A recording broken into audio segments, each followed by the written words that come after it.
I assess the sales that have already happened. I have a really easy job. I don't have to call spec. I have to analyze the spec. We have word from Key Collector, best app in the world, calling some spec right now. Wait, what? What is real? How do you define real? The Matrix is a system, Neo. That system is our... I'm reloaded! Come on in here, motherfuckers! Come on, I'm waiting for you! Why, you ain't coming in? Okay, I'm coming up! All I have in this world is my balls and my word. What's the difference? Because being loyal is very important. 2 men enter, 1 man leaves. It's not my first or my last. I'm not gonna do what everyone thinks I'm gonna do. Flip out, man.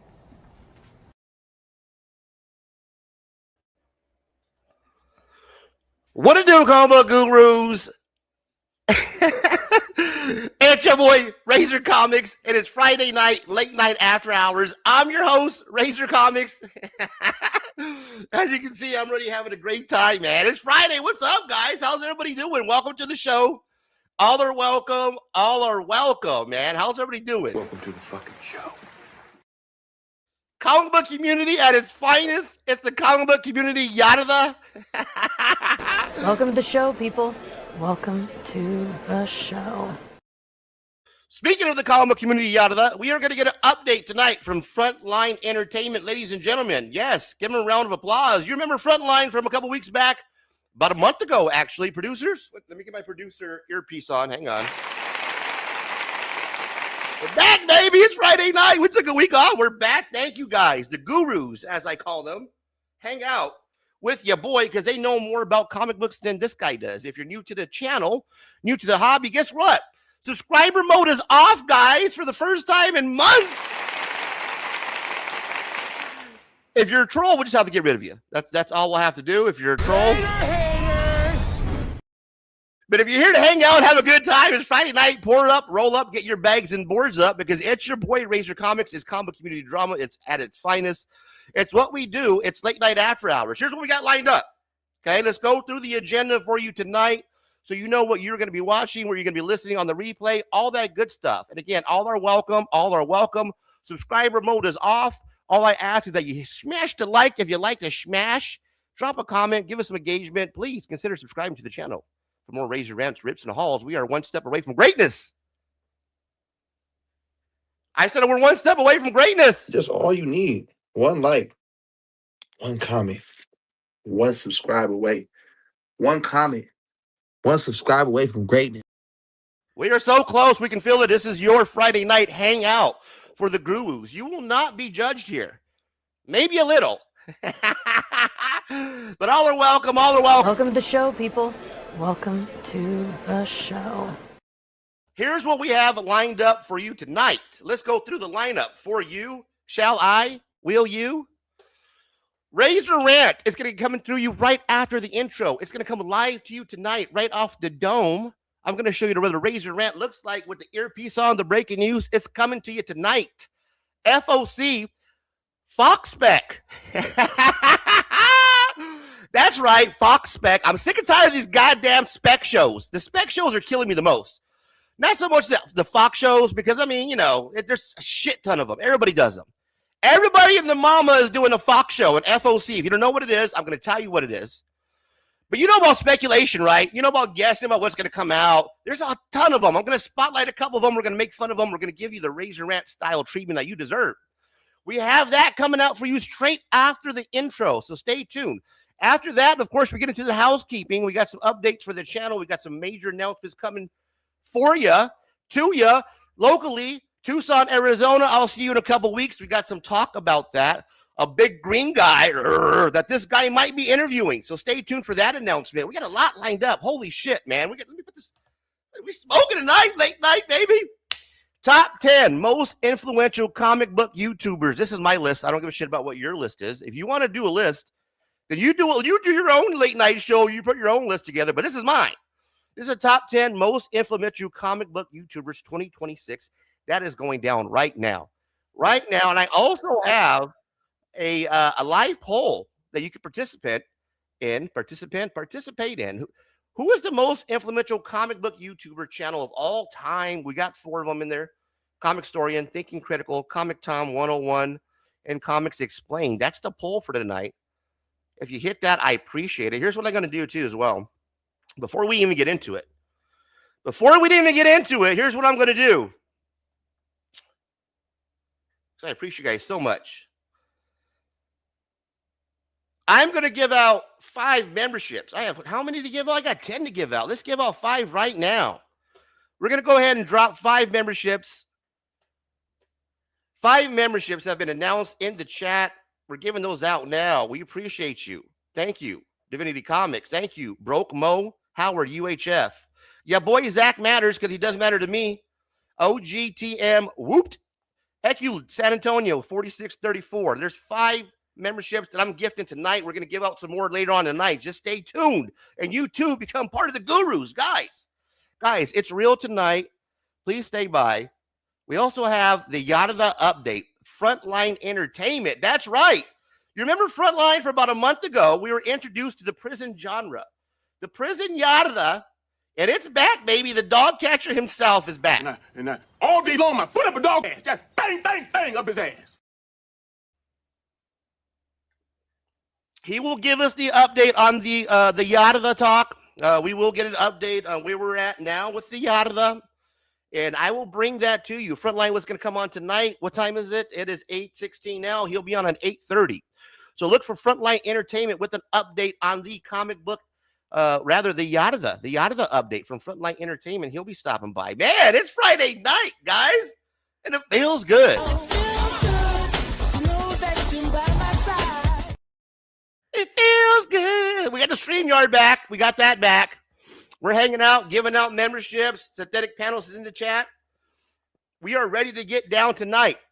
Guys, I only got one question before we get the show underway. Are you ready? Oh, wait, one more thing. Open mic. We got open mic. Yes, that's right. Thank you, producers. You got the producers in the ear. They're giving me the updates. They're making sure I stay on track for you.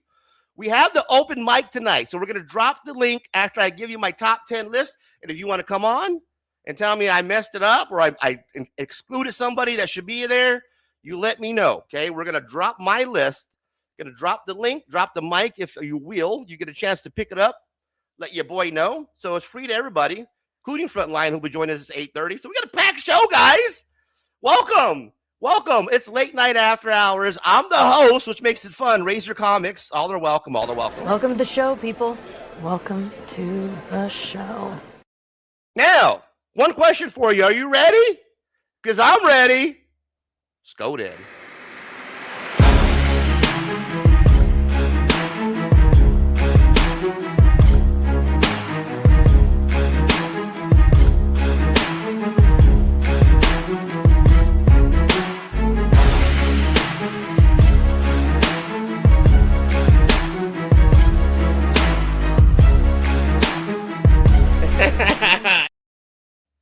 What it do, comic book gurus? It's ya boy, Razor Comics, and I'm back with another Razor Rant. And tonight's Razor Rant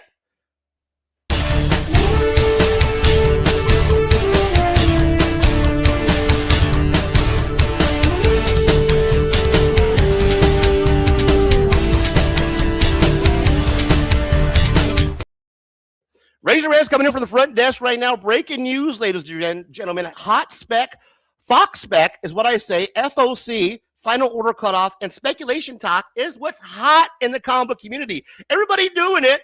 It's lazy content. You too can be a content creator, be nominated for vast amounts of awards. If you have something to say about what's coming out in 2 months from now,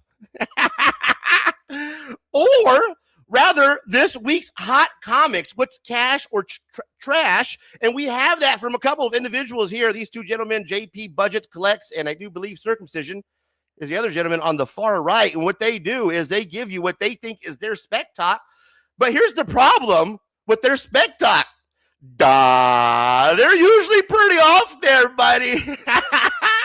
Supernova's gonna hit, man. It's gonna be the next best thing. We're gonna show you what's next. Venom's gonna be in Spider-Man Brand New Day. They're never right, unlike Comic Tom, who's always right.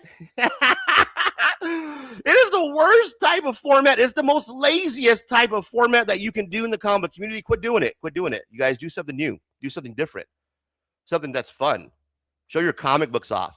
Let's do a haul video. Let's talk about what you're into, because I really don't give a shit about what you think what's coming out in 2 months from now, or better yet, what you think is hot, because what you think is hot usually doesn't mean shit, because these guys do a same show 6 months later that tells you if it was still hot or not. They tell you that they were right, basically 6 months from now.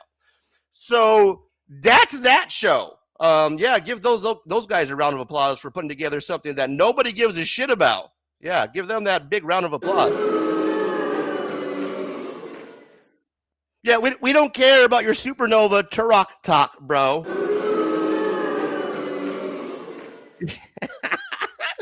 6 months later, that's what we're doing now? 6 months later, now that's how you're, that's horrible. Not as horrible as this show, though. I came across this the other day. Our old friend Izzyverse, KY Jelly, had this show here. What is the name of the show here? I got to put my glasses on because it's so horrible. I fell asleep during the goddamn show, no lie. Not because I'm old. I don't know, Top Trending Comics with Dizzyverse, KY Jelly, and the gayest man on planet Earth, Cliff on Comics. Right there, seen swallowing something. I don't know, but it's just, that's what he's doing. Here's what happens on this show. Absolutely nothing. That's what that was. That was me falling asleep because. Yeah, I know. Yeah, you're bored right now. I am too, because that's how I felt when I watched this and saw that there was a sponsor. After CliffCon Comics takes a swig of his whatever the hell he's swigging on, there's evidently a sponsor that's paid to sponsor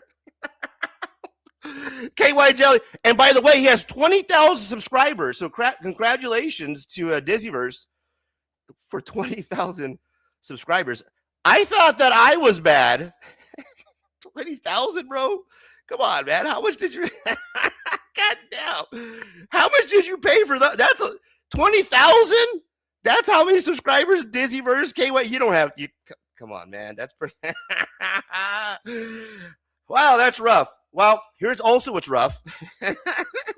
Watching these guys talk about the next hot thing, which guess what this week's next hot thing was? And producers, you let me down on this because we don't have an actual clip for it. Hello Kitty. There was grown men. Thank you. Grown men were showing multiple comics of first appearance and then a new Hello Kitty. 50-year-old, 60-year-old men, and we lost half of them now because there were some of the ones that were showing off the Hello Kitty covers. We're showing. We call it like we see it. I saw you guys showing off Hello Kitty covers, and you know who you are, Brucifer and others. I love you, man, but at the same time, Hello Kitty, that's what we're specking on right now, guys, in the comic community, is the first appearance of Hello Kitty.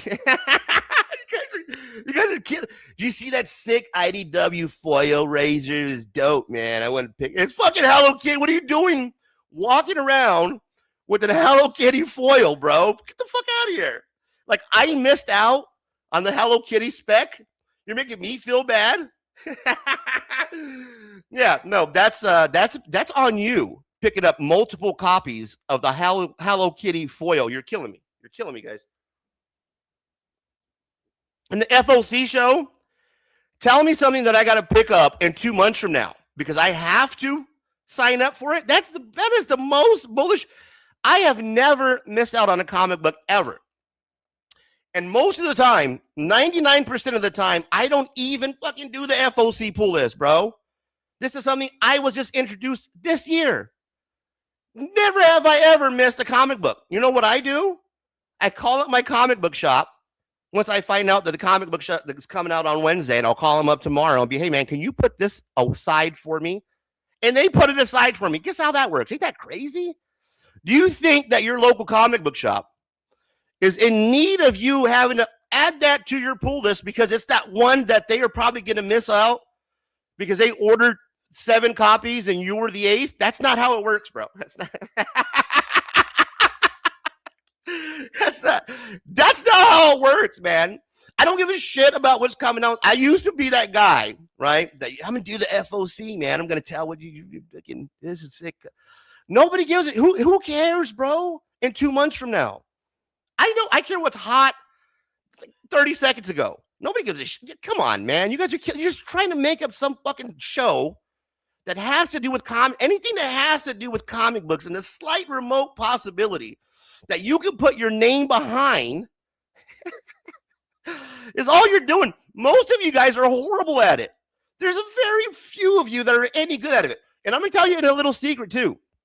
A little extended razor rant, if you will. Okay? Watch for the next thumbnail on this one. 8,000 watch hours, fuckers. Okay? You know what that means? February of next year, if you have not been monetized yet in this YouTube yarda, at 4,000 watch hours, which why your boy does the live streams, do pretty good on the replays, couple hundred, 3, 4, 5, 1,600 views on the main one. But this is why we do the live streams at least once a week. It's the late night after hours. And what we do is get those watch hours up because a lot of you, unfortunately, you're not gonna be monetized next year, bro. You haven't been monetized yet, and you've been working years to get monetized. Years trying to build up them watch hours. It ain't happening now. You missing kids on stepping, homie, because that time his window has shrunk dramatically. You better get on them. I better see live streams popping off, and we do all the goddamn time on FOC. Who gives a shit, bro? Seriously. And the speculation is just outrageous now. You guys are just horrible at it. There's nobody good at it. The only person that's good at speculation is CMS Comic Vet, and he does it the best. He puts music in the videos. He gives you the real spec, and not only does he give you spec, right? Here's something that he has that these guys actually don't have. Dizzyverse KYC. Who's the other guy? The gayest guy in the community. Cliff on Comics. JP Budget Collects and Circumcision. Here's what CMS Comic Vet has that these other guys don't actually have, and that's the goddamn comic books, bro. Every week he's showing you what he's picking up at the local comic book shop. Every month you're getting a sick, dope video, bro, with sick covers amongst some actual real spec from factual, actual books and covers, bro. Not the purple Yoda. Hashtag no FOMO. So check out CMS Comic Vet.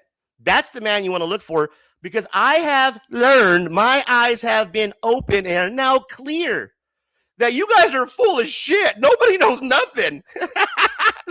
Most of you are just trying to flip comic books to the same damn people that you're specking and doing your shows to, which is shame on you.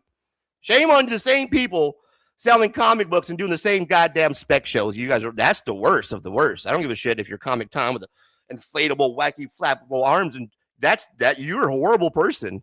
That's what you are. Thank you. If you like the rant, please like, comment, subscribe to the channel for more razor rants, rips, and hauls. And until next time, check you later.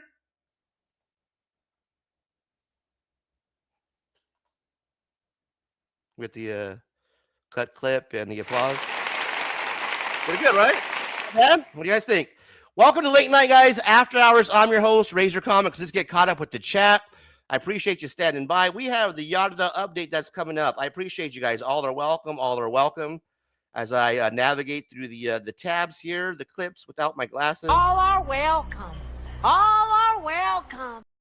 Appreciate that. There you go. 5 memberships from your boy Razor Comics. Who we got here in the building? Tat Comics stopping by. Tat. What the fuck, man? Appreciate you. We got still only 35. Evening Razor. Appreciate you still only. I appreciate you still being a Razor comic book guru, man. Thank you. Appreciate that. As I kind of burped on the mic right there. That was disgusting. What to do? We got a packed show for you guys tonight, man. We got the whole lineup. The top 10, my list, okay? I'm going to drop the mic too. As soon as I drop the list, and you guys, if anybody wants to join the show, check it out. Subscriber mode is off. That means that if you're not a subscriber, you just want to kind of cruise by. This crazy guy here with the long hair, right? Stop on by, hit the link, and then let us know what your opinion is. I'm going to give you the most, how I did my list, guys, just so you know I broke this down, was there's so many ways you can do this, right? So I have a poll one that's going on right now, okay? And tonight's top 10 is the most influential comic book YouTubers of 2026. Now, a lot of us, including myself, had no idea some of these people even exist. I heard of the channels, but I never watched them. I just knew the name. So I did my due diligence as the comic community drama reporter I am, and I watched these shows, these channels, snippets of it as much as I could. Some of them are really good. Some of them are really horrible. It just depends on what you like. But these are really big YouTube channels. I did actually put a couple of them in there that I watched that I thought should be included. And then there are some of them that just didn't make the list that I felt after I, downloaded the PDF, like, shit, I forgot this person. So, I hope to hear it from you in the comments, in the chat, hopefully in the replay. And thank you guys for stopping by. All are welcome, man. It's late night, bro. This fucking guy, right? After hours, dropping F-bombs, man, all mature, right? That's what we do around here. Thanks, guys, for being friends. Thank you for being a friend. You ready to party? Because I'm ready to fucking party. Welcome to the party, pal. I hope you enjoyed the rant. So this is what we're doing. That's the style of the show. If you're new to it, welcome. We're going to give you a live rant every week, different topic. That's what's going on. Now, you're probably thinking, hey, Razor, what else is going on? Hey, we got Clarence Worley. Clarence Worley, one of my favorite guys of all time. Appreciate you stopping by. We got Tat Comments. Picked up a New Mutants 98 the other day, and it's a keeper. Banger. Here's what I got coming up, man. We have Ceasefire Sunday, Tat. I'm doing a bagged and board special, and I hope that I can get you to join on Sunday, man, coming up here shortly. Ceasefire Sunday. Matter of fact, let's get into it, man. Let's get into the next segment, which is, of course, housekeeping. So it's time for some housekeeping because we got some updates. Let's go ahead and talk about it. You want to talk about it? Because I want to talk about it. Let's do some housekeeping. And guess what? This fucking guy came prepared tonight. We got the producers ready to go. The clips loaded up. It's time for late night housekeeping. No, think you're sleeping. Housekeeping, you want me to jerk you off? The best part of the show that everybody likes to know, it's what's going on with Razor. Well, let me tell you what's going on. It's called Razor Rants. They're back. And what I mean they're back, guys, and I mean is that we have a whole new style, a whole new format. I'm dropping rants again. We're bringing them back. And I'm going to make sure you understand that it's a rant. I think some of you are getting confused that this is a rant and it's not a rant. So that way you guys are not confused when you see the thumbnail. It's clearly going to say on the thumbnail, Razor Rants going forward. Okay. And those are going to be coming out once a week. And there's going to be a live Razor Rant just like we did moments ago. So we're doing that on the late night show Friday. And then during the week, we're going to give you a pre-recorded Razor Rant. You're going to know it's a Razor Rant. You're going to see it. I have a list right here, guys. No lie. Swear to God. Hand to God. As I hit the mic. I got rants coming. Your boy has been putting together a list of Razor Rants, and they are coming. Your name don't want to be on that list. I'll tell you that right now. 2026 Christmas gift for me. So your boy's back. Clearly look for the thumbnail entitled Razor Rant so that way you know it's a Razor Rant. Okay, look for that. Also, what's coming back? Guess what, guys? We're less than 30 days away. I know my Raiders lost. It's horrible. I get it. I cried the other night. I got pizza. I was all happy. I came home, watched the game. Yep. Fernando Mendoza looked pretty good, though. Threw a touchdown. Saw the first touchdown. Fernando Mendoza, my guy, boy. The Latino's going to save us. The Latinos play for the Raiders. I think Fernando Mendoza, he's the chosen one. He will lead us to the Super Bowl. So we are going to be back with Ceasefire Sunday. Will I have a new host? I don't know. Here's the thing, guys. I love Chris, the comic vet. I love him to death. If he wants to do the show with me, Chris, if you're watching, you're more than willing to do the show with me. Here's the thing, guys. I don't want to be restricted by time frame, right? With Chris, of course, he got a family, and we're in a different time zone. The Ceasefire Sunday, once we're in full swing, It's going to be right after the first 2 football games, but before that late night game. So you'll get at least 2 hours of some Ceasefire Sunday. I like to push it to 3 because that's what we do here at late night. And in the next couple of weeks, we are going to be bringing. I'm talking about like if not next week, if not tomorrow, this Sunday, the next Sunday, right? Look for Ceasefire Sunday, Bag and Board It. It's all about you. It's all about the gurus, where we drop the link, and you're more than welcome to hang out, show off your comic books, hang out with your boy Razor. We're going to invite a couple of my my closest pals to see if they want to hang out. And hopefully we get Tat on here, and Tat gets to show us some of his comic books. And we're just going to hang out, man. CMS Comic Vet, bro. If you're watching, you're more than welcome. I'm going to extend the invite to you. It's not this weekend. Let's do it next Sunday, guys. How about we just lock it in right now? Not this Sunday, but next Sunday. It is the very first Ceasefire Sunday. I am announcing it right now. Can I go ahead and get a drum roll? Ceasefire Sunday. We'll be back next Sunday. The link will be dropped. We'll be showing some sick covers, Bag and Board It special. Hang out with your boy Razor as he bags and boards. Talking about bags and boards, I got swindled. I got swindled, man. I got swindled, guys. I bought me some pre-made Silver Age bags and boards for $20. I thought I was getting a hell of a steal, right? But it didn't say that there was only 50 in a pack. Did not say that. And I should have known. But it was not in the listing, and it pissed me off. As you can see, I'm all fucking shaky over here. But I gotta get another fucking pack. And if I just paid $8 more, I would have, $8.28. I would have just got the whole 100. But my dumbass, there you go. Ceasefire Sunday is coming back. We're bringing it back, guys. Bag and Board It special. Tucson Comic Con. I love you, Tucson Comic Con. I will be there in 3 weeks, September 4th, 5th, and 6th. I am putting my request in this weekend. I have the link, guys, for interview request. Guess who I'm going to put in for my interview request? He's a big green guy. Lou Ferrigno is going to be stopping by at Tucson Comic Con, and he is going to be my #1 request for interview. So I'm putting that request in this weekend. I got to have it in by Sunday, Tucson Comic Con. My request is to interview Lou Ferrigno. That's who I want to interview. I know you have to have it in by Monday. I'm putting it in, but I want to interview Lou Ferrigno. I don't care if it's only for a minute or for 2 minutes. Me and the big guy hanging out. Lou, I'm trying to find his most recent Instagram here. If you've seen him recently, guys, this motherfucker looks. He got like blue eyes or some shit. Maybe I never noticed this about Lou, but he looks completely different. Do I have it saved here as one of my favorites, reels? We'll come back to it later on the show. But yes, I'll be reaching out to Lou Ferrigno through the interview request, and hopefully your boy Razor Comics will get an interview. And I will be at Tucson Comic Con, guys. So if you see your boy, stop by, man. Say what up. What to do, Comic Guru? You know what I'm saying? We'll pound it out. Not like that. It's not gay at all. You know what I mean?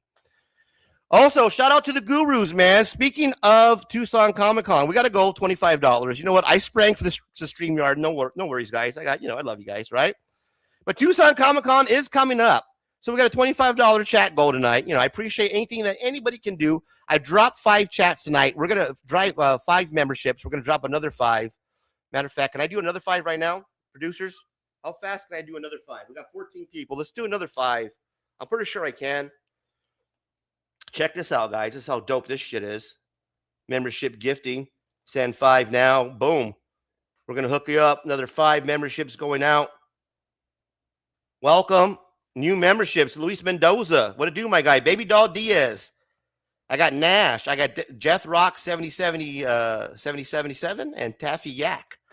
What to do, my guys? Welcome to the Gurus. We're dropping memberships tonight. It really does help out the channel. Support your boy. I'll be out in Tucson Comic Con. Appreciate you guys. Now, look for the Razor Rants because those are dropping every week, guys. We're going to be coming back with Ceasefire Sunday on Sunday. You're going to get a rant every week. Your boy's back. It's full in effect. We're in full in effect, baby. Let's get caught up with the chat and keep the show going. What we got going on, man? We're dropping up the super chats. We got Tat. We got Luis Mendoza. What to do, my guy?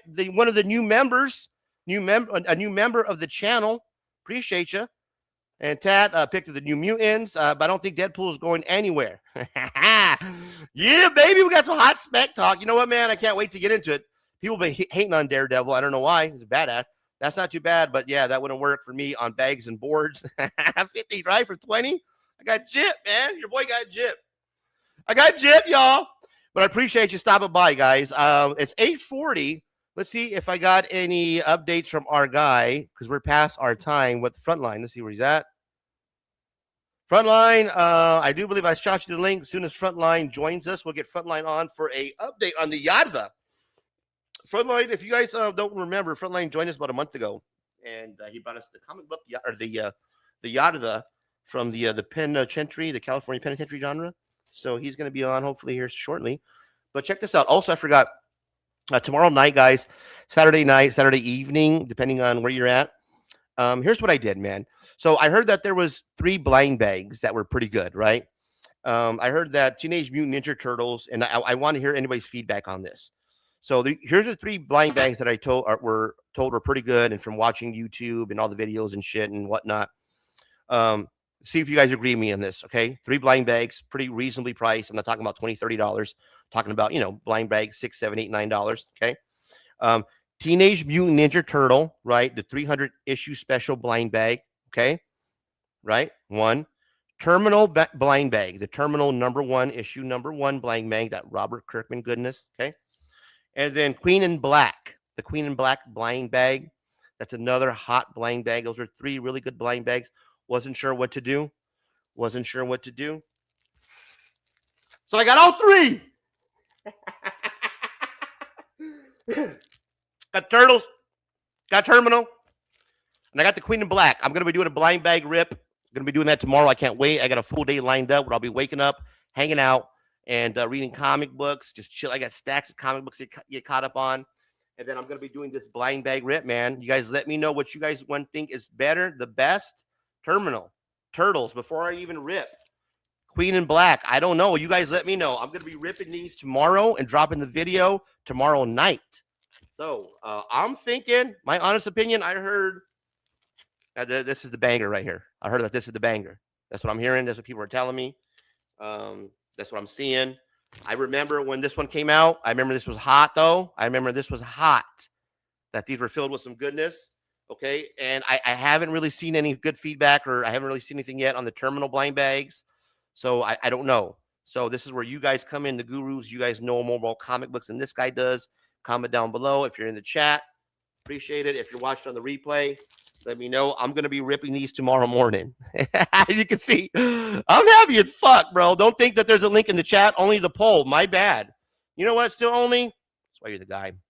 That's why you are the guy. This fucking guy right here, right? On top of it, like an OG vet. Fool, you're a vet. I can bet that you could dance underwater and not get wet. Clarence Worley with the $1 super chat. I appreciate you dropping the $1, my guy. That's amazing. Thank you so much. Here's what we're going to do. For anything that helps out. And we thank you, man. For the super chats, you know how we do it. And if you don't know, guys, roll the clip. I'm rich, bitch. Hey.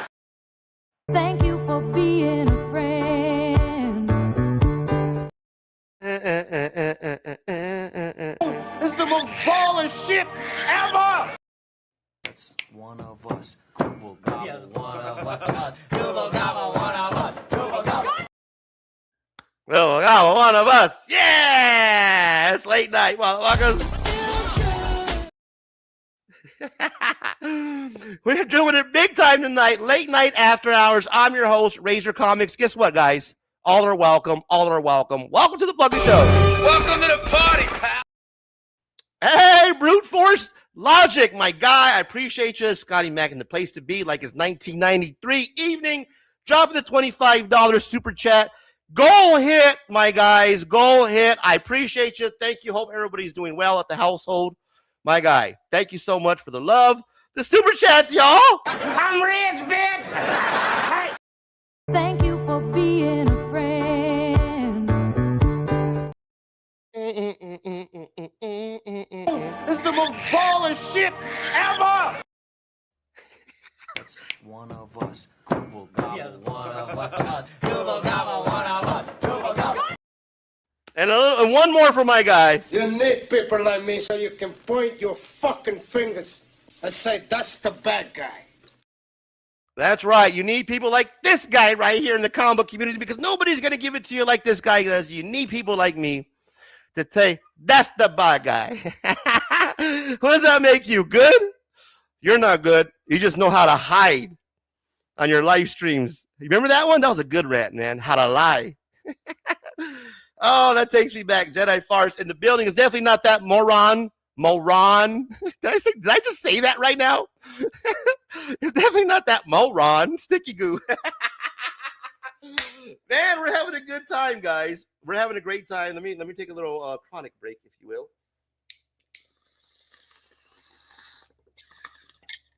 All right, here's what we're going to do. Links in the chat. Let's do this, man. What I'm going to do is I'm going to go over my top. Hang on. I got to clear this out for the clip.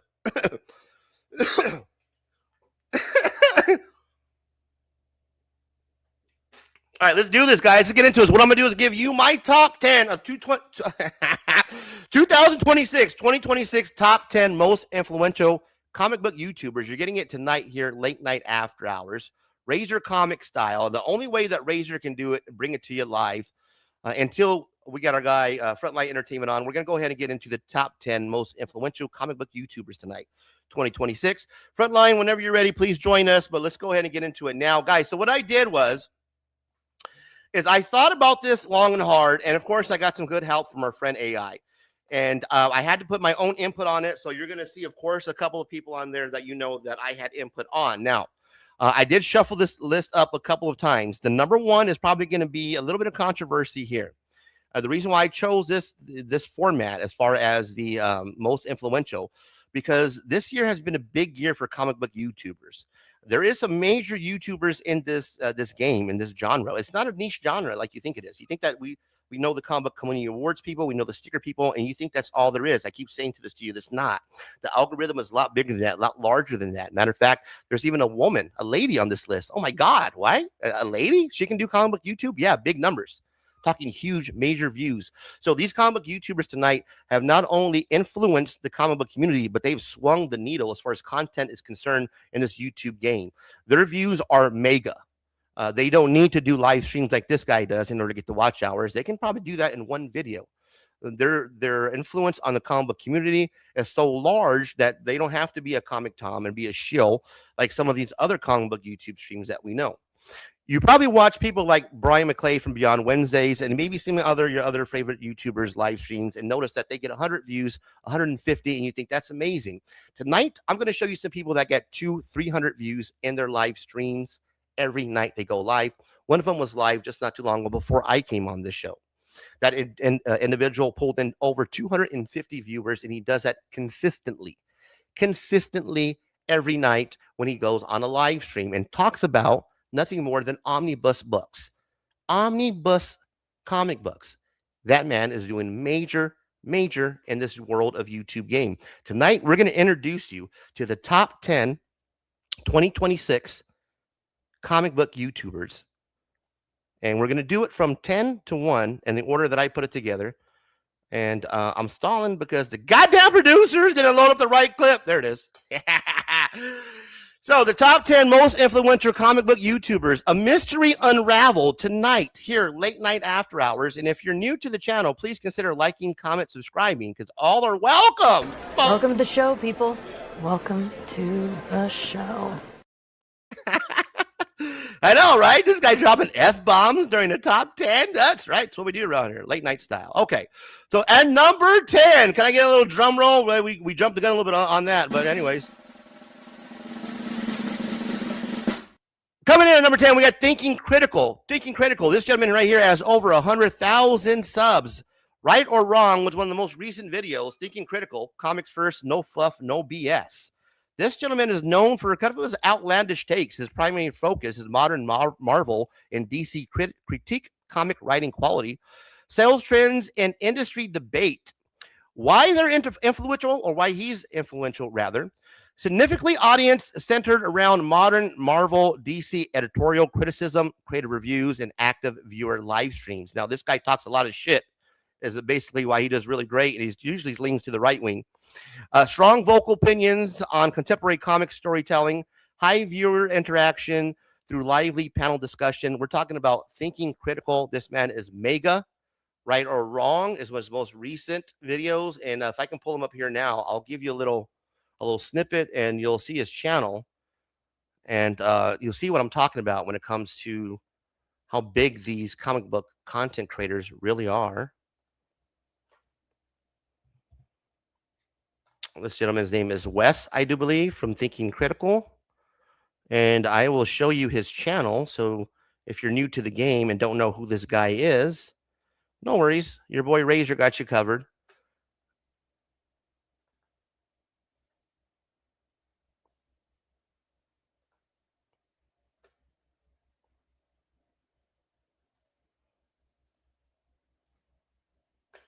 So here we go. We have Thinking Critical, comics first, no fluff, no BS. You might notice this gentleman pop up on your stream or on your algorithm sometimes, right?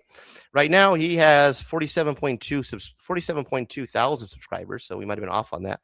And 4.7 thousand videos. Take a look here. His most recent video did 1.4K views, 2.6K a day ago. This came out just 5 hours ago and just right hit 1.4K view. That shows you how big his videos do. 7.9 8 days ago. And on his live streams, did one 6 days ago, and the replay netted over 4.3 thousand views. And that live stream is Fractions Batman Any Good? Comics Aficionados, number 349. So 4,000 views on a live stream, guys, is amazing. 3.6 thousand does it on a consistent basis. So this is a major influencer in the comic game. His name is Thinking Critical. Well, that's the name of the channel. This guy is Wes, 47,000 subscribers here. And that is our number 10 on the list. Let's keep it moving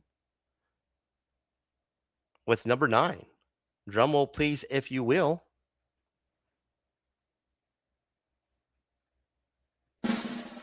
Number 9 on the list tonight. Top 10, 26.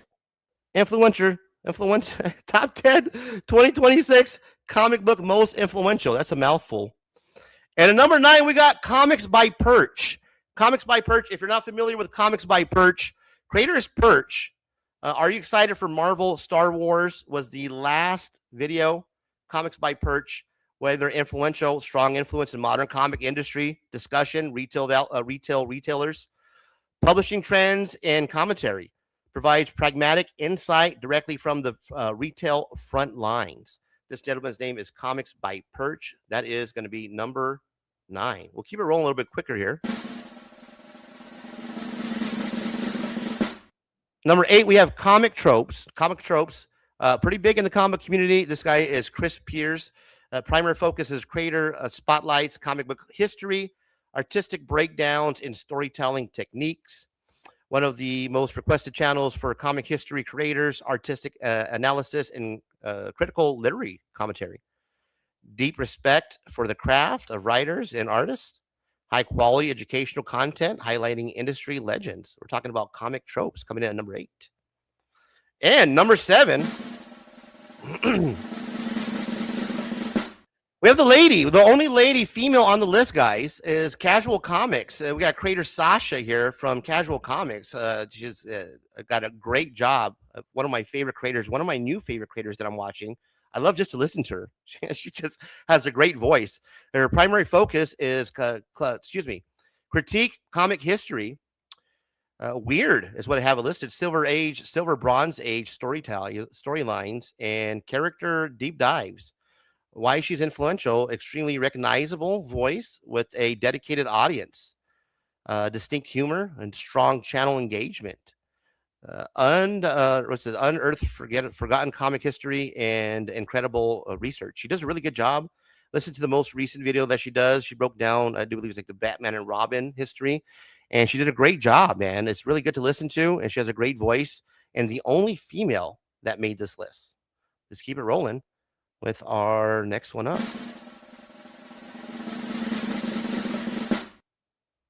The next one on our list tonight, making it and at number 6, of course, your favorite speculator and mine, Comic Tom 101, 74,000 subscribers. My man's getting it big time right now. Primary focus is comic speculation, market analysis, weekly top 10 hot comics and mystery boxes, and why they're influential. Major player in comic speculation, market discussion, hot top 10s, and active comic community engagement. He shapes weekly secondary market demand. Boy, do we know that. and key issue specs.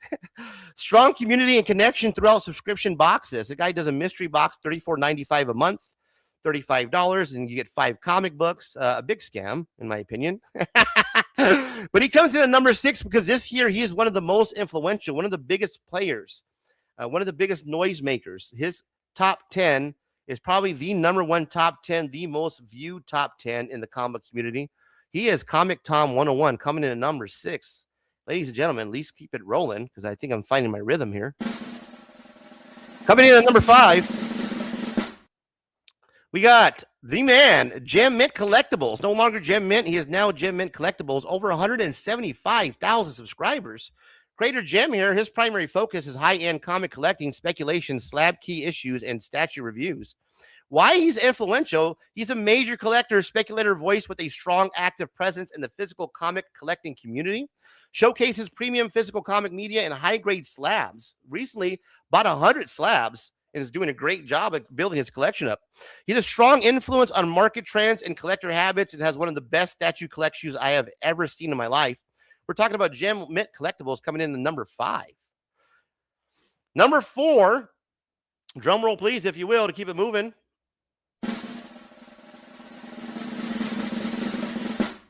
The only Latino on this list here is near mint condition at 135,000 subscribers. Omar, collected editions, omnibuses, absolute editions, and hardcovers. This man gets excited. He gets very stoked when it comes to those omnibuses. Why they're influential, probably the biggest authority on collected editions, physical comic collecting, and official publisher announcements. One of the biggest live streamers in the comic community with consistent views of over 250 live streamers every night. Direct partnership with Marvel and publishers for exclusive reveals and retail exclusive drops. Invaluable reading guides and collected edition overviews. We're talking about Omar from Near Mint, making it in the number 4 spot. Coming in at number 3 on Razor Comics is the top 10 2026 influential comic book YouTubers. Comic Drake, this guy's fun. If you like modern comics discussion, criticism, comic trivia, and industry topic breakdowns, huge reach with modern comic discussion, video essays, myth busting, and critical commentary on industry trends, drives key online discussions on current comic topics, analytical approach to obscure lore and industry discussions. Most recently broke down the Eggman lore on his most recent video, did a beautiful job on that. Has a great job of keeping people engaged. We're talking about Comic Drake making the top 3. The guy's name is Drake, and he does comic books. Can't go wrong with that. Let's go with number 2 on the list here.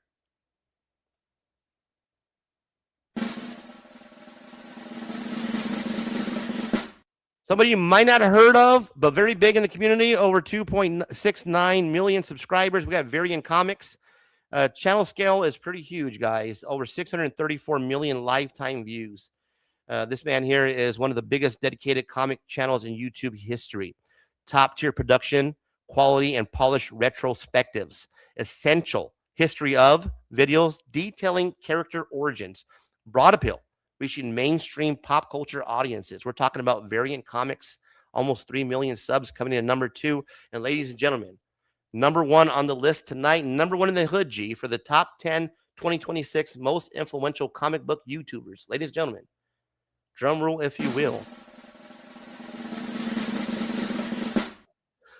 Comics Explained. This creator, Rob, has caused not only drama in the comic community, but his deep lore recaps, character histories, and massive event arc breakdown across Marvel and DC cannot be denied. Why he's influential, a massive audience, enormous catalog, consistently reaches mainstream comic fans, and acts as a primary gateway for casual readers. His 30 minutes, I will break down comics to you, is one of the best taglines in the comic community. Exceptional talent for digestible, high energy, bridges mainstream comic book narrative, and keeps it moving. We're talking about Comics Explained.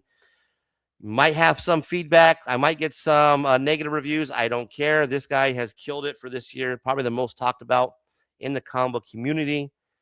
There it is. We got through it. That is the top 10 2026. Thank you for stopping by. I'm your host, Razor Comics. All are welcome. All are welcome. All are welcome. All are welcome. Join us tonight to break down the Yarda, to give us the recap, if you will, a Yarda update. We have, ladies and gentlemen, Frontline Entertainment. Thank you for stopping by, guy. I appreciate you for stopping by, my guy. I appreciate you. Thank you, man. My honor. It's my honor. What's up, Razor? Hey, how you been, man? It's been, what, like a month since we have you on? Yeah. It's been a few weeks. Hey, you I'm working good. out, I'm bro? good. Yeah, mandatory. That's Working out, man? mandatory. Hey, do you even work out, bro? Do you even work out, man? Because I don't think you work out, bro. Yeah, mandatory. Can you hear me, Razor? Yeah, I can hear you, bro. Can you hear me, Razor? Yeah, I can hear you. Can you hear me? Okay. No, cause I just hear I got a cheap earpiece. I stepped on it, so I was just hanging on right now. Yeah. Hey, man, you were one of our favorite guests. I think one of the most commented on. People loved having you on. So I had to invite you back on. I appreciate you. If you guys don't know who this is Frontline Entertainment. My guy has blown up recently. Let me pull up his channel for you so you can know what we're talking about. This man has just recently almost hit. You're close to 1,000 subscribers, bro. Did you ever think that you would get to this level in the game? Never. I never thought I would get to 50. Yeah, bro. You are almost at 1,000 subscribers. That's an amazing feat, man. I got to give you a hand of applause for that. Thank you, Rachel. So here I never knew how hard it was. I swear to God. Bro, you're grinding. 943 subscribers, already 462 videos. You know, you got the last one came out. That's what Bambi told me. He was a same-sex marriage. So you're doing your thing on the battlefront. You got your live streams that you're always dropping, and then I was giving you shit because usually there you are. You're working out. The man keeps it, always working out, man. Got physical fitness. He's there to get you motivated, and been killing it when it comes to the war on the front. When it comes to old Darth Lopez and Bam Bam the tax collector. And I got to say this, man, before we get into it, and we give you the the update here. You have been on, we know him as Darth Lopez in the comic community, but you know him as now Bam Bam the tax collector. You have been like a pet bull on lockjaw mode for the last month, bro. I think that the troll, the mega troll that is Darth Lopez, I think honestly fucked with the wrong person, in my opinion. Like he literally trolled the wrong guy because you are nonstop. You go on every day, bro. I love it. You're doing a great job, man. What's crazy is facts. None of it is maybe one or two things, but everything else has been dead. It's been based on what he's giving me. I'm not making things up. I'm not adding nothing. This is what he's giving me. That's content. I'm not adding to it. I'm just replaying whatever I see him do. I'm just going to play it out in the video. Same thing. I'm not adding to it. I'm not. We got one of your people driving by from the yacht, Baby Valdez, bro. That's the lieutenant in my channel. She's the one that got me right. She's the one that was like, you got to do it like this. You got to stop doing that. That's the one right there. She's the one that she like snapped out of that stupid shit already. It was her. What's saying? I'm ready to hit the yacht of that. What are you doing? You showing something? She's saying that you should train Razor as your first client. You know what? I need to hit the gym too, baby dog. You know what? I see my guy busting it down on the live streams, and I might have to. Do you plan on maybe doing like a workout video one time, bro? For guys like me, could be like, all right, let's watch the homie do the workout and let's see what he's doing. Anytime anybody wants to work out, if you want to. A lot of people don't know how to get started in their workout fitness. That's the main obstacle is learning how to start working out. I'll do it with anybody for free. I'll do it with however long it's going to take you to take off the training. Yeah. You'll give me like a simple workout, I'll do it bro. with you. Just give me the time and we'll do it. All right. I might have to hold you. And people will watch you. You'll slowly, step by step, you'll go higher and higher. Your exercises will become more intense. Trust me. Within 30 days. That's all I need with you. 30 days. Trust me. Brute Force Logic Cast in the building. Appreciate you stopping by. All are welcome. All are welcome, man. It is the night for the Yada, as we call it, and we have the specialist on Frontline Entertainment. Welcome to the show, people. Welcome to the show. I'm your host, Razor Comics. Please smash a like. Consider subscribing to the channel. Look at you, my guy. You're bringing them out, bro. Look, I appreciate you bringing the Yada over here. We have OG Neto 666 from the your genre, your side of the YouTube Yada. How much of what you say is bullshit, though? Is that a question towards me? About a lot. Neto, is that a question towards me or for Frontline? Clarify. Baby Doll Diaz, Razor will be doing double pump kicks outside in no time. You know what? I don't know about the double pump kicks. A little rough, but I'm even not sure what that is. But hey, you see how good you see what she just did right now? You see what she just did right now, right? She changed the subject. That's what I love about her. She just changed the subject right now. She sees that it wasn't going. That's what I love about her. She's gonna do that every time. Right? She'll put it right. Before you give me your update on, are you getting used to these? We'll call them trolls. We'll call them. I don't want to say like, I don't want to be harsh. What about these harsh critics? Like the fans or followers. Are you getting used to that now? Now that you've been like in a month or so, 2 months into this Yada? If it was more legit criticism, I would take it. But when I know it's coming from a place of negativity and pure ignorance, it makes me respond different because I know it's not genuine criticism. It's just because they can't do what I'm doing, so it's different. But do you see? Are you seeing more trolls now? Are you attracting more? Are you seeing that you're getting? Yeah, way more. Yeah, they're getting violent too. And do you think it's because of who you're going to war with the tax collector? No, I just think that they don't want anybody like me around. They just don't. They don't like. They want to keep just doing turn the cheek things. Like everybody just turn the cheek and just face the wall and don't pay attention to what's going on. That's what everybody wants. And you know what's awesome about you, bro, is you do so many live streams. And I'll be honest with you, I do catch them every once in a while because you're on so much. But one of them in particular that caught my eye, and I want to give you a shout out because I don't see this happen too much at all. At all. I'll be honest with you. I'll keep it 100, a buck, if you will. I saw you take care of your family like a man, bro, like a G, bro. Drop, and I don't know if this is okay to say, but I saw you you drop like $500. Is that right? You just took care, of my daughter. Yeah, maybe you can speak. It was my daughter's yeah, that was amazing, brother. You're doing that live, paid $500 on your daughter's was it her phone, like electricity bill or her Wi-Fi and her phone bill. Yeah, $500, man. You're like, here, I'm gonna, I'll take care of it. Boom, that's paid. Dropped another $5. That's amazing. I don't see that much often, let alone in the community. That really shows that you're taking care of your family, and to do that on a live stream, I thought that was pretty fucking badass, bro. So I'm gonna give you a shout out. Thank you. Thank you. Oh yeah, round of applause for Frontline. Come on, guys. Come on. Yeah, there it goes. Yeah, bro, that was dope, man. And then now that you're a month in, how do you feel as far as your content? Are you doing more? I see you're doing more videos now. Are you pushing more of the pre-recorded videos now?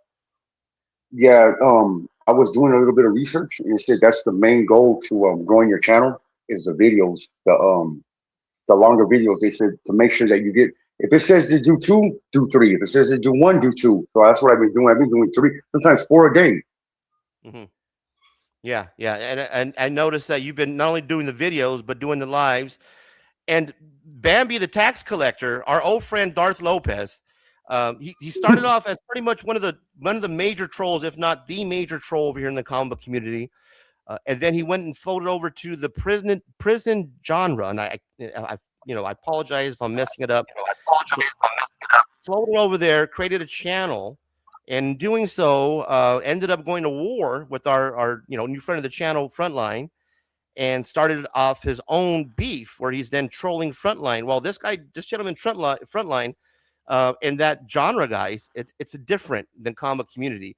You would think that, hey, in the comic community and other other niches is the same. It's not. The rules are not the same as far as when it comes to engagement and battle content, right?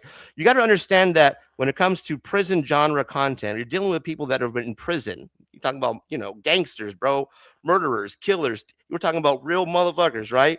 They don't care, man, about the comic book content rules or the community guidelines. That shit goes out the window. So when Darth Lopez goes over to that genre and starts just trolling, he doesn't think that any of that will come back to him because, doxing and all that, is negative and doesn't happen, but it does when you start fucking with motherfuckers from the street and they don't give a shit about the rules of the comic book community guidelines. And what happens is you come across some real people in the streets, like really have done it and are still about that, like my guy Frontline here, have no problem. And I saw another channel exposing the YT Yarda, and that guy has no problem pulling up personal history when it comes to your credit, when it comes to your arrest records, when it comes to how tall you are, what your weight is, what you're driving. This guy does not care. And I think what happened was, Frontline, is once Darth Lopez went over there, when you have rules, you can't fight a battle. You can't go to war with rules, and that's what he thought that he was going to do when he got into your space. And it doesn't work over there that way, does it, Frontline? To tell you the truth, though, is reckless is his founds. There is no rules over there.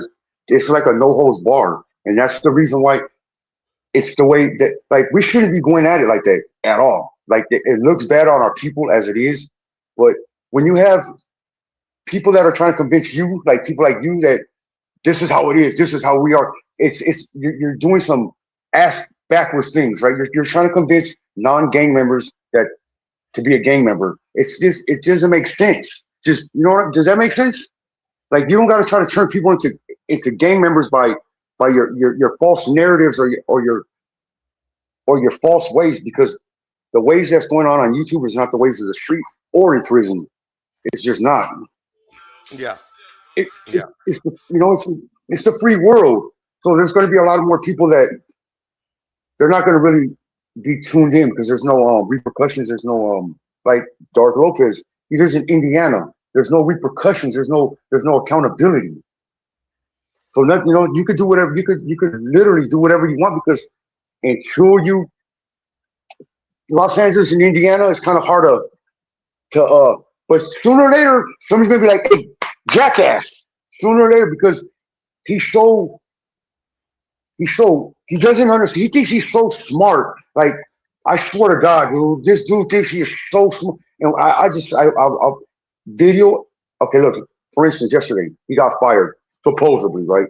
So you get fired, the next day you're on YouTube doing the Hang on, bro. You can't just glance over that one. Hang on, man. We got to properly introduce that.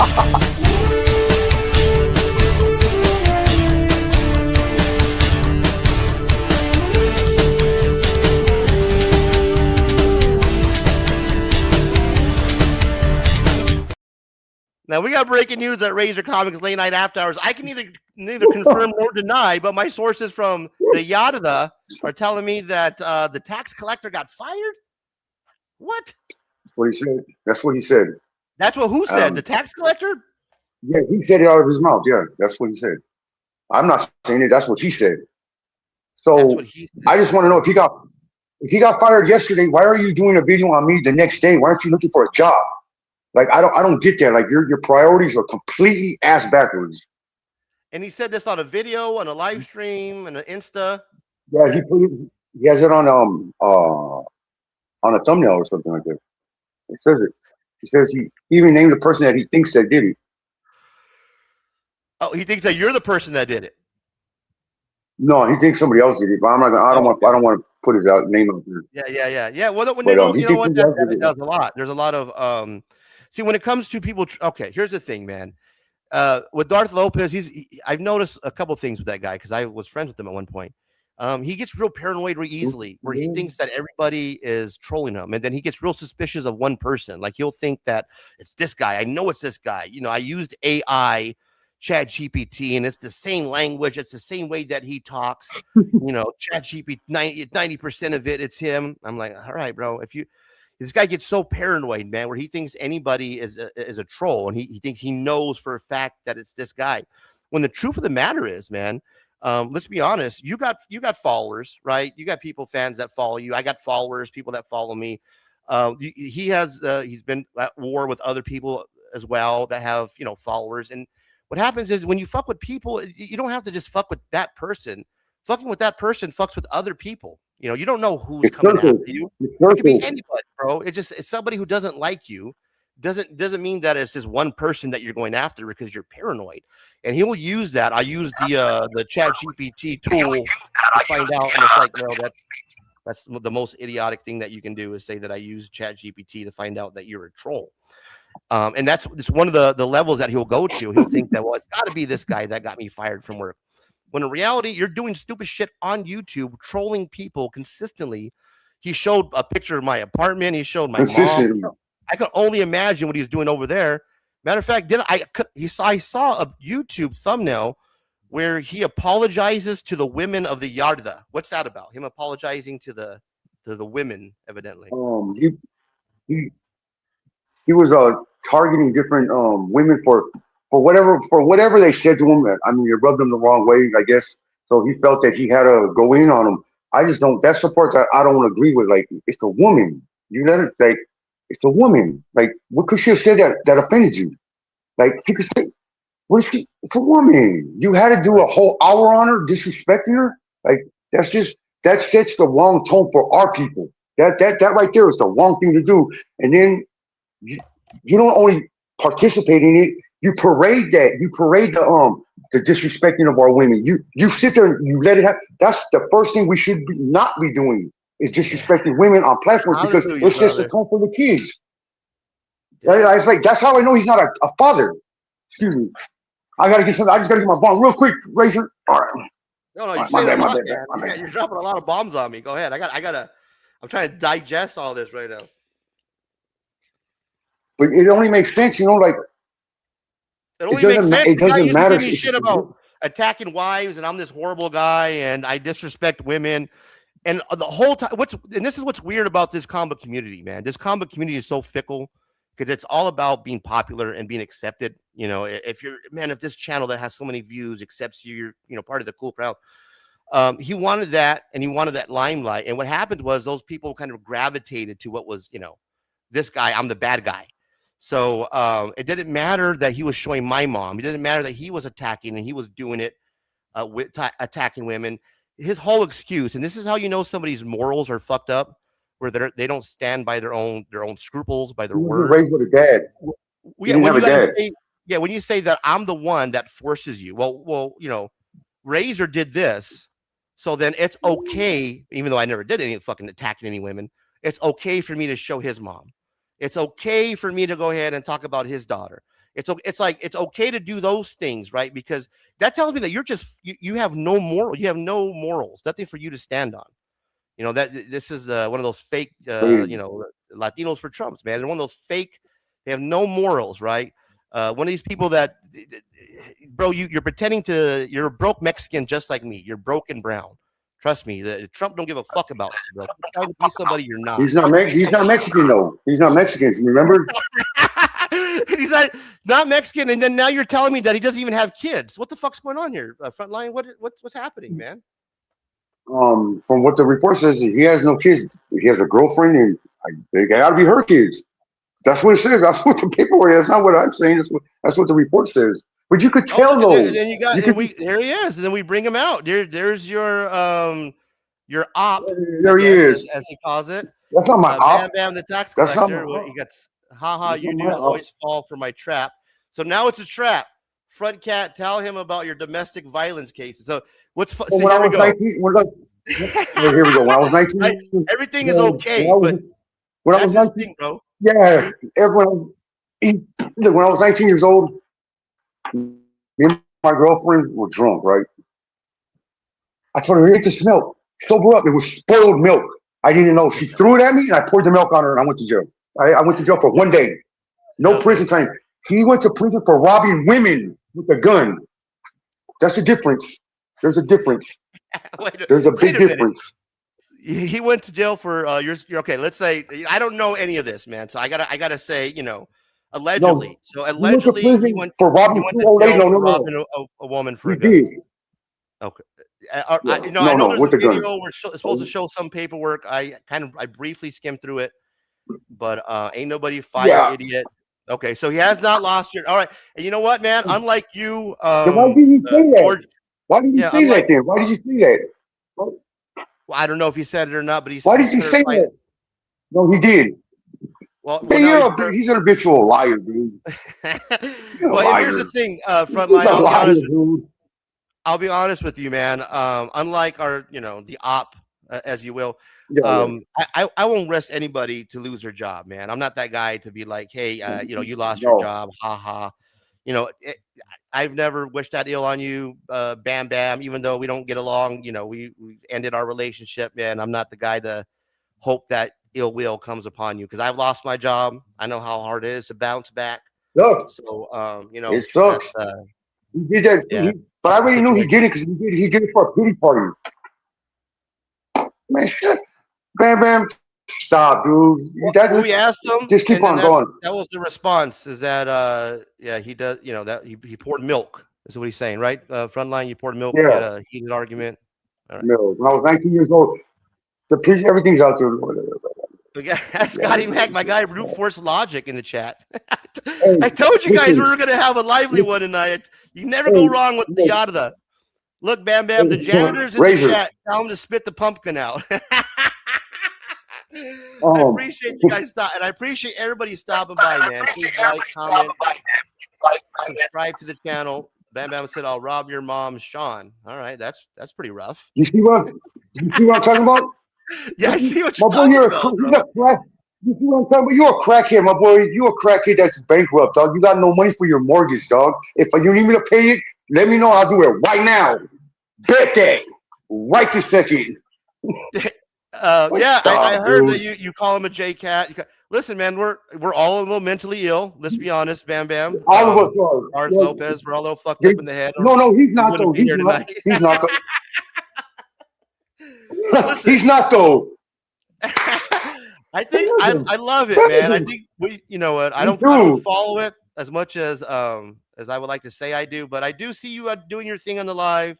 I'll see Bam Bam or Dark Lopez with his thumbnails, and I'll be honest with you. Yeah. I mean, Dark Lopez thumbnails are pretty good, man. He got those detailed. He has a big channel. He has a big channel. He has a really. My channel compared to his is not the same. It's like McDonald's compared to a 5-star restaurant. Mine's nothing compared to him. He has a community. I have nothing compared to him. He brings channels with 30,000 to come get at me, 40,000, like all these bigger. I'm like, dude, really? I got not even a thousand subscribers. Have you guys ever talked to each other, Frontline? Have you and Bam Bam? No. Okay, well, it's an open mic night. No, so I'm good. No. I don't even want to on the show. No. All right. No, I don't want to say nothing to him. So you don't want to talk to him on a live stream. Gotcha. No. Is it beyond that? Hell no. Fuck no way, dude. So it's a beyond talking then, basically. What has Bam Bam done that has gotten to this point where you guys can't even have a conversation? What was the tipping point that escalated? Like, you know what? Fuck this guy. Mark my words. And all the lies, all of this. Mark my words. If everything goes good in court next month, on my mama's house, on my mama, I'm gonna be pulling up to. Come bring your ass outside, dog. Watch. It's only $272. I got that in a shirt. I'm pulling up, dog. I'm pulling up. Me and my girl. What he did so much to piss you off that it's like, is it something he did where he talked about your family? Yeah, he's gonna. Yeah, everything. It's just constantly. And then he just came back and said he cleared everything up. Said everything was a lie. Everything was a lie. The next day he was back at it after he just cleared everything up. Dude, this dude is just lie after lie after lie after lie after lie. On my mom, when I see him, I'm a fan. I want to ask, Bam Bam. Yeah, 1 second, bro. Let me ask him a question.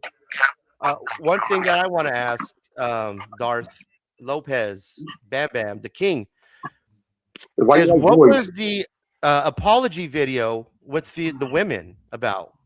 Can you explain that in the chat for me? Let me know what the apology was about the women. I seen something that you apologized, that you attacked some women in that community. So what happened? Why did you attack women in the community after you came after me for being this bad guy? Multiple women. What happened to you going to that side, and all of a sudden now, what was the excuse that you used to attack? I think I saw 5 women on your thumbnail, so it wasn't just one lady, but it was like 5 different other women. You felt that you had to, I guess, go Married after them women and apologize. So I guess what I'm saying is I think that's kind of fucking whack, bro. Like, you talked a lot of shit about being this voice for, hey, this guy is hateful towards women, but evidently you go to the Yada where you're a gangster, and then you start attacking. He's not no gangster Latinos over there. So what was that about, man? His response was, "I'm a king." He sells his wife. What are you talking about? Those aren't women. Those are J cats. So they're not women. They're not females at all. Okay. I don't know what the hell. That's, you see, So there's no reason. okay. Look, So that's the I'm gonna tell you. basically, we just get deflection. We don't get any answers. I'm sure we'll get a video kind of excusing the behavior, right? Is that what we're doing? We're just that's all you. That's all you get. I'm just trying to get it straight. If that's what we're doing. Fucking, I don't know what. No accountability. I don't know that side of the Yada. You know what I mean? That's right, Razor. Do you see what I've been dealing with? Hold on, Cookie. Hold on, Mom. Hold on, Cookie. It's a hypocrite, bro. It's a hypocrite, man. You can't go talk shit about women, period, and then come back on your word and then be like, hey, you know what? I talk shit about women, but I'm apologizing. And then you got this guy who's on Team Bam Bam, and all the women. And you're saying that those are not women. So I don't know if you guys are on the same page. Oh, he's talking about women. He's talking about the women. He's saying they're not women. They're women, yeah, dude. I guess it's going over his head. Talking about the most recent video you did. Yeah, I think these guys are not getting it. You don't have. That's why you're okay. But you did a video. You don't even have kids. All right. Well, here's what we're gonna do, guys. We got to pull it up now. God damn it. Let's go pull it up. Don't go take it down now, motherfucker. Let's pull it up. What's his name again? The tax collector? Fucking stolen name from a movie. Yeah. You ain't shallow. You ET, motherfucker. You ain't Shallow LaBeouf. I was trying to be cool with you for a minute. Now you want to try to start getting all trollish. So ET looking. The ugliest motherfucker on planet Earth. Let's see. Where is this? Oh, here we go. Here we go. This guy wants. None of them even respond to him. Don't do it, bro. I wouldn't do it. He's weird, dude. That was weird. So here's what we're gonna pull up. We're gonna pull up the ET video. This is ET himself, ladies and gentlemen. The most recent video.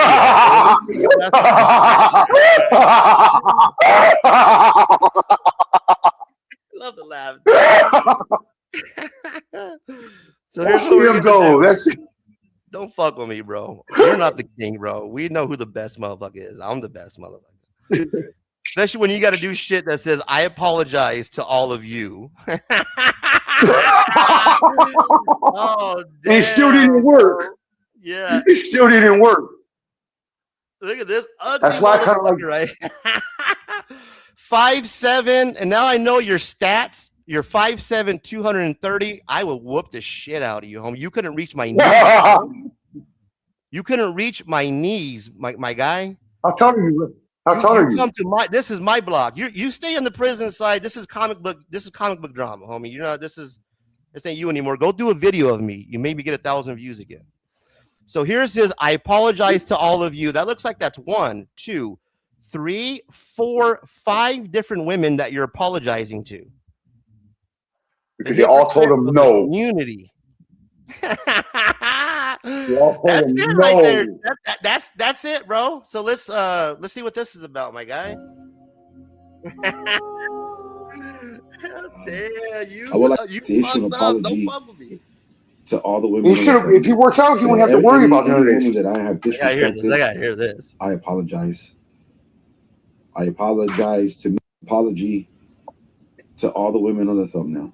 To any woman that I have disrespected. What's up, Boom Boom? What's up, boy? Apologize.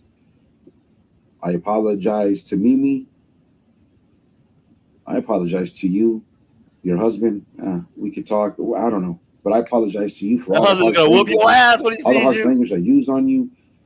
Even if it was Dogging his ass out, bro. my baby mama. Hey, you were. Why are you putting glasses on for now, fool? You ugly as fuck with the glasses on or off. Look at that jaw. The detachable jaws in full effect. ET's in the building. Just because you filed bankruptcy doesn't mean you like Trump, motherfucker. You ain't Trump. Trump don't give a shit about you. You broke and brown just like me. Fighting for your team. It is what it is. Do I think it was? Why did he? I wonder why he said he got fired yesterday. Yes, why did he do that? He said it. I think he said it, dude. He's so weird. I want to hear this right here. I got to hear him apologize to the women. He loses his job. I don't wish that nobody. But this right here, this is a hypocrite right here. Look at this ugly motherfucker, bro. Crust, yes, lift your lips, motherfucker. Give them lips some hydration. Hey, you're fighting for your team. It is what it is. Do I think it was weak and below the belt? Your husband? We could talk. I don't know. But I apologize to you for all the harsh language I used on you. Even if it was you that did that to my baby mama. You were fighting for your team. It is what it is. He always uses an excuse why he's attacking somebody. It's always an excuse why I did this. Hey, even if it was you. Like, no, man, you know, if you got what's morals, this excuse for not being accountable? Yeah. Accountability. Frontline, if you got morals and you got principles, you don't break them for somebody like me, bro.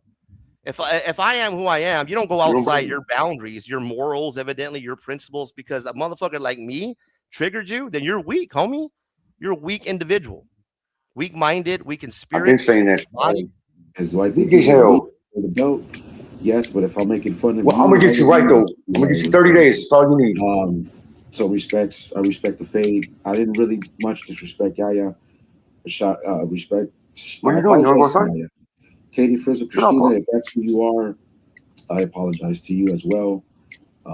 Apologize to Christina, another lady. Any harsh language. I know I called you trailer park trash and a bunch of shit. And what are you doing, bro? What the fuck are you doing over there, man? What happened? You used to talk about comic books. Now you're over there, 50 years old, talking about calling women trailer park trash and dry Gucci and thank you. What the fuck is he doing, bro? And he's never been with them. At 5'7" nothing. You're a 5'7" nothing, homie. You're a Chad, homie. You're normal, homie. You're nobody. I apologize, Linda, man. I apologize to you. He's the king. You've talked to me. You know. I was always respectful. You've seen my kids. You told me I'm charming. I'm funny. I know that was respectful. And I respected you, and I never.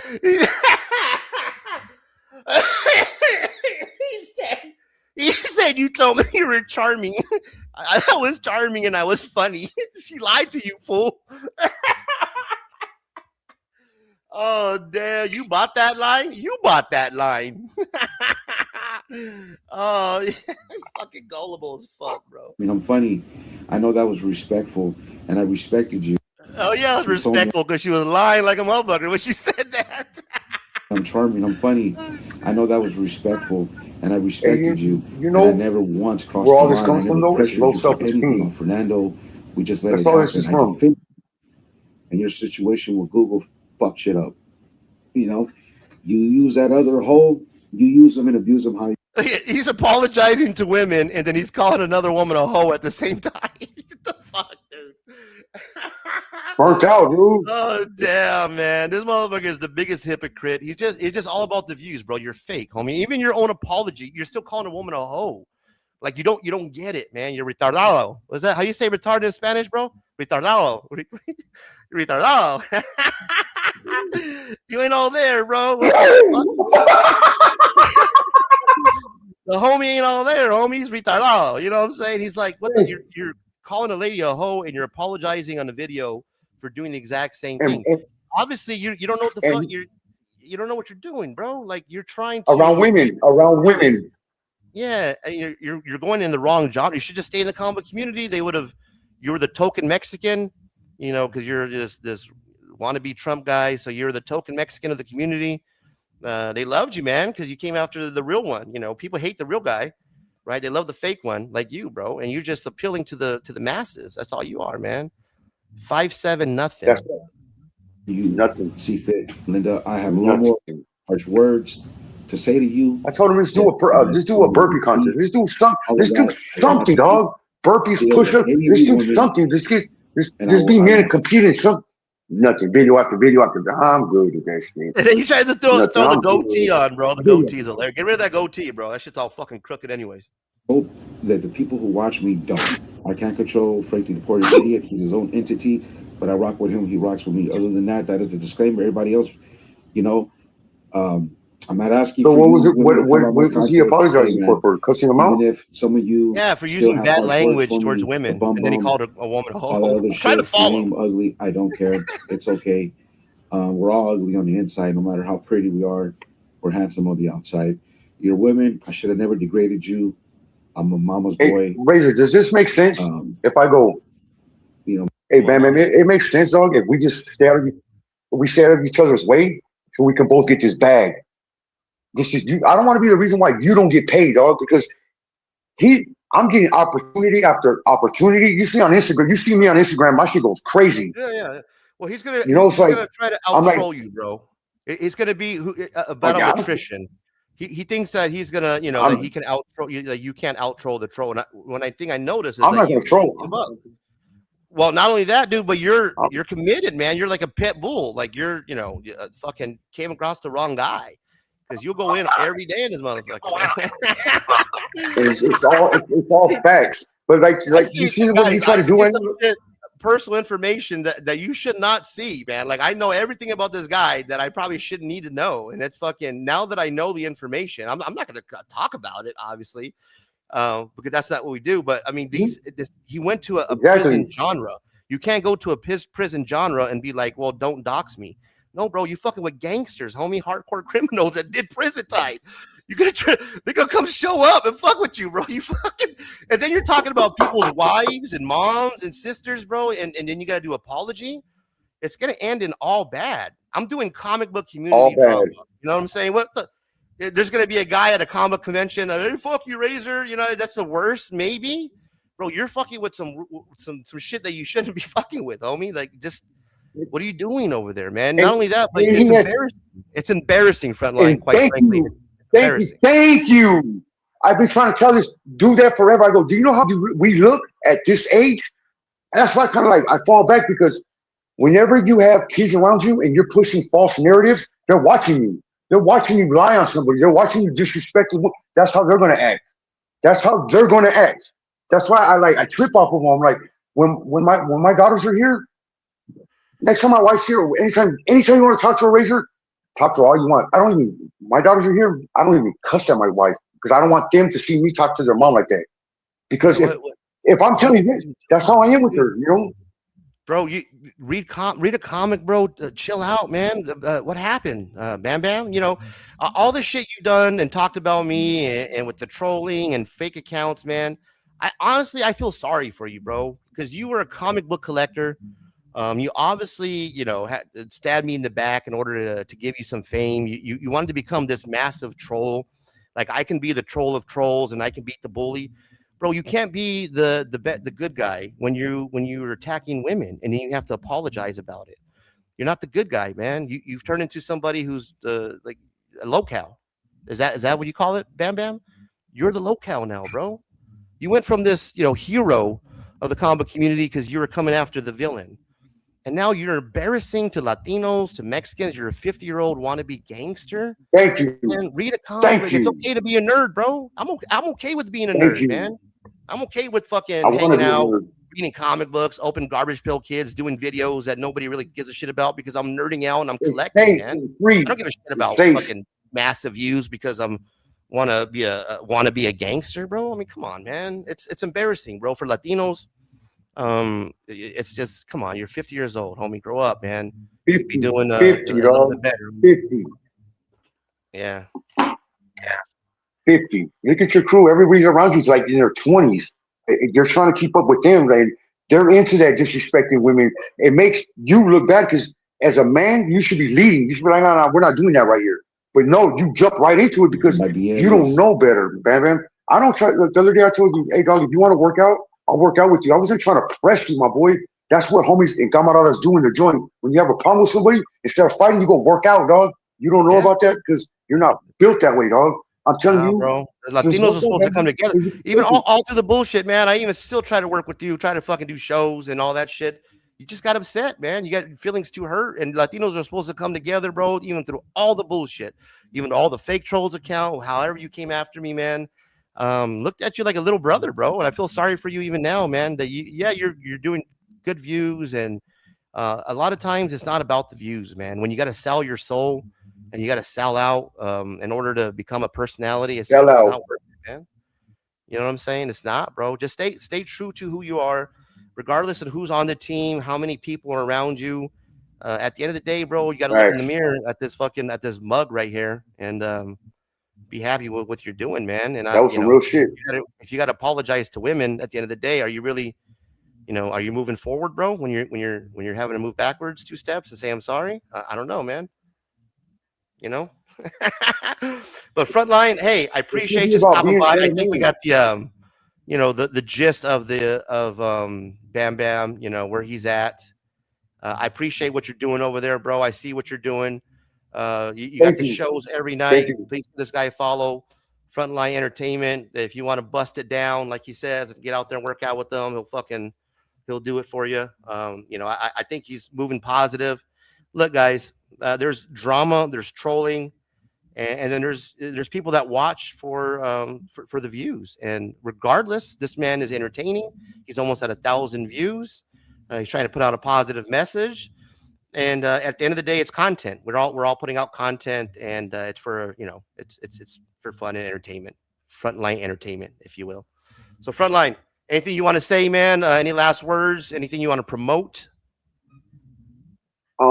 Just be a better you tomorrow than you were today. That's it. That's my whole thing. Just try to be a father at home. If you be a father at home, everything else falls in place.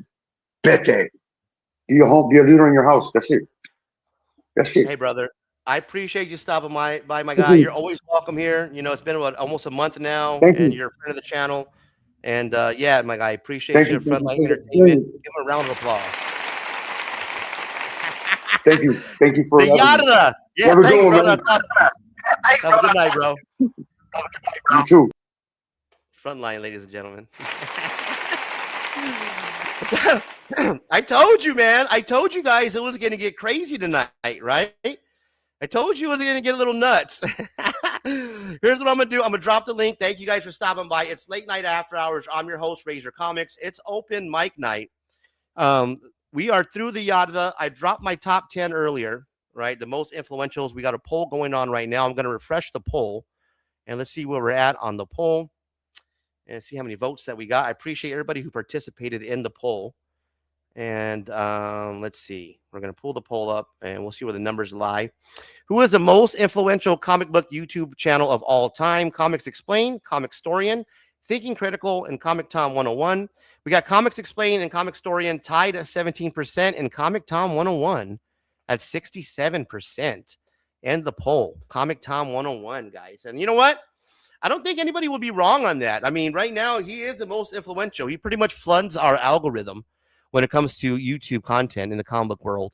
I don't think you can go much further than a couple clicks and then see some type of either top 10 or short that has Comic Tom associated with it. I included him on the top 10 list. One person that I left out, and that I apologize, but Blurred, right? Black Nerd has been a major impact this year, especially with the DC is So White and their movement that's been happening, and his whole take on black spotlighting the black artists and the black writers and the lack thereof of characters in DC. So he's been doing a great job over there, and that's one of the content creators that I left out. But the link is in the chat, man. If you guys just want to hang out, take a shout out, maybe give me some feedback on who you think is the top 10 most influential. Who did I leave off the list? Of course, Beyond Wednesdays, I think that we all look at Brian McClay. and see that he gets over 100 views, 100 people in his live stream, and a couple thousand views on his replay. And we think that's major, that's mega, because there's artists on there. And quite frankly, that's cool, right? But it's not moving the needle when we come to some of these other people that we just seen. Those people are pulling in major views. I'm talking about 200-300 easily in live streams, getting 4,000, 5,000, 7,000 views on the replays consistently, and are mega when it comes to the subscribers. So in my little circle, in my little world, that's who I would see as one of the influential people. But when we take a step back, take a look at the elephant and from the blimp, as you will, and we look down, we see that we're a speck on this whole YouTube content world. So the link is in the chat. It's open mic night. We went through the yada, we got through the rant, and the show's moving around really swimmingly. I'm gonna get me a cup of coffee here. I'm gonna play a little music. I want to welcome everybody to the show. It's Late Night After Hours. I'm your host, Razor Comics. All are welcome. All are welcome. Now, was that nuts or what with Frontline, man? We had Bam Bam, who's Darth Lopez, stop by and give my take on that. And yeah, that's fun to have them by every once in a while. So we appreciate everybody who's hanging out in the chat. Please, it's subscriber mode only is off. So if you're wondering if you subscribe to this madness, I say you shall, and shall you will. Welcome to the party, pal. Welcome to the party, pal. We're going to digest. We're going to take a break. I got to pack a bowl. I'm going to get some coffee. The link is in the chat. So if you want to join the show and hang out and just kind of discuss what's happening in the world of comic books, I'm all game for any topics tonight. Open mic. Let's do this. Open mic. And I'm going to pour my coffee. But before I pour my coffee, I have to pull up one of my favorite new jams, my favorite new bands, if you will. It's the Late Night Band. The Late Night Band. Like what you do. Like what you do. And the drummer who's banging the skins, if you will, is our guy, a friend of the channel, Tat Comics, man. Tat Comics. Take a bow if you're still in the chat. Tat Comics is the drummer. He's a drummer on the beat. This is the video. HysteriaCity.com presents Bonnie Screams. Bonnie Screams. You're going to notice a bearded individual, a very beardly man, kind of like a lumberjack feel on the beats, on the drums. That's going to be our friend of the show, Tats Comics. So look for the drummer, and the drummer is going to be this guy right here. I'm going to take a quick break. I'm going to stretch my legs, pack a bowl. We'll come back. The link is in the chat if you want to join the show. And we're going to, this is 4 minutes, 4-minute break. Enjoy some banger. Bonnie Screams by Like What You Doing. God damn it, I'll get that right. Bonnie Screams, Like What You Doing. Here we go.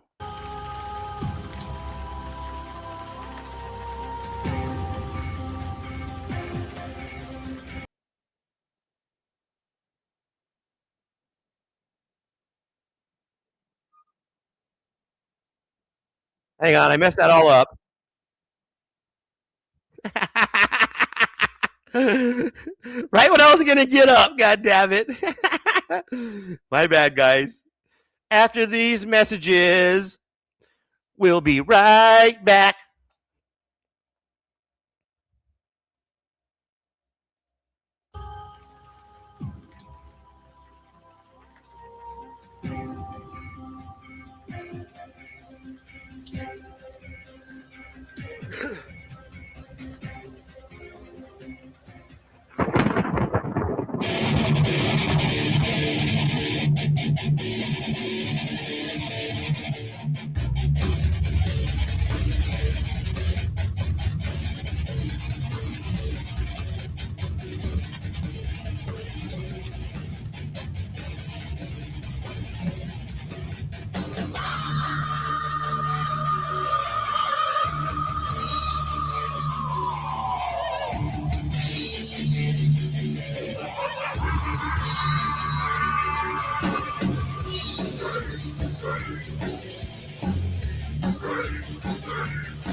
Hysteria City, midnight Halloween's Eve, through haunted ghost town, Bonnie screams.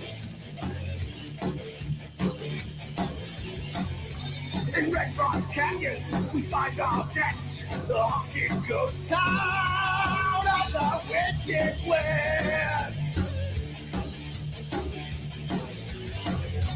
Screaming the night, shivers up the spine. The time box of terror, what we find.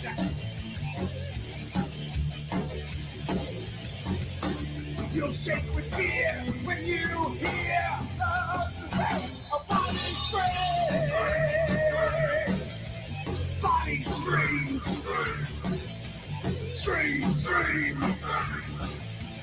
Body screams. The blistering heat of old Las Vegas. You can smell the fear that infiltrates you, permeates your soul. Your hair turns white from terror and fright. Those demons and ghouls, they take your very soul. And you're not coming back. You'll shake with fear when you hear the sound of body screams. Body screams. Oh, body screams.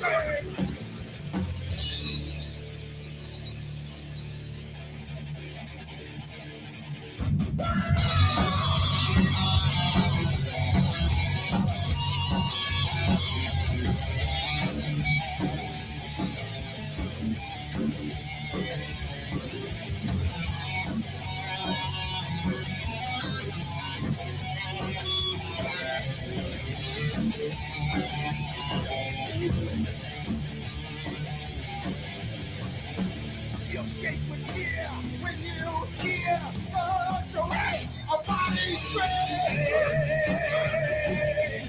Body screams. Oh, body screams.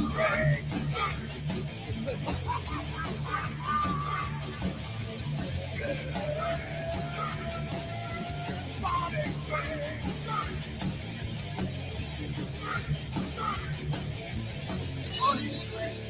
I'll see you there.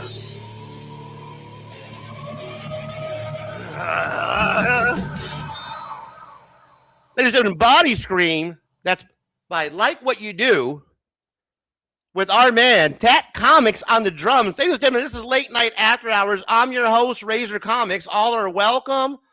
All are welcome. I hope you're enjoying your evening and enjoying your Friday night. We know you have plenty of choices, and you choose to stay here with us and spend it with your boy, Razor Comics. I appreciate you. I truly do. Welcome to the party, pal. All are welcome.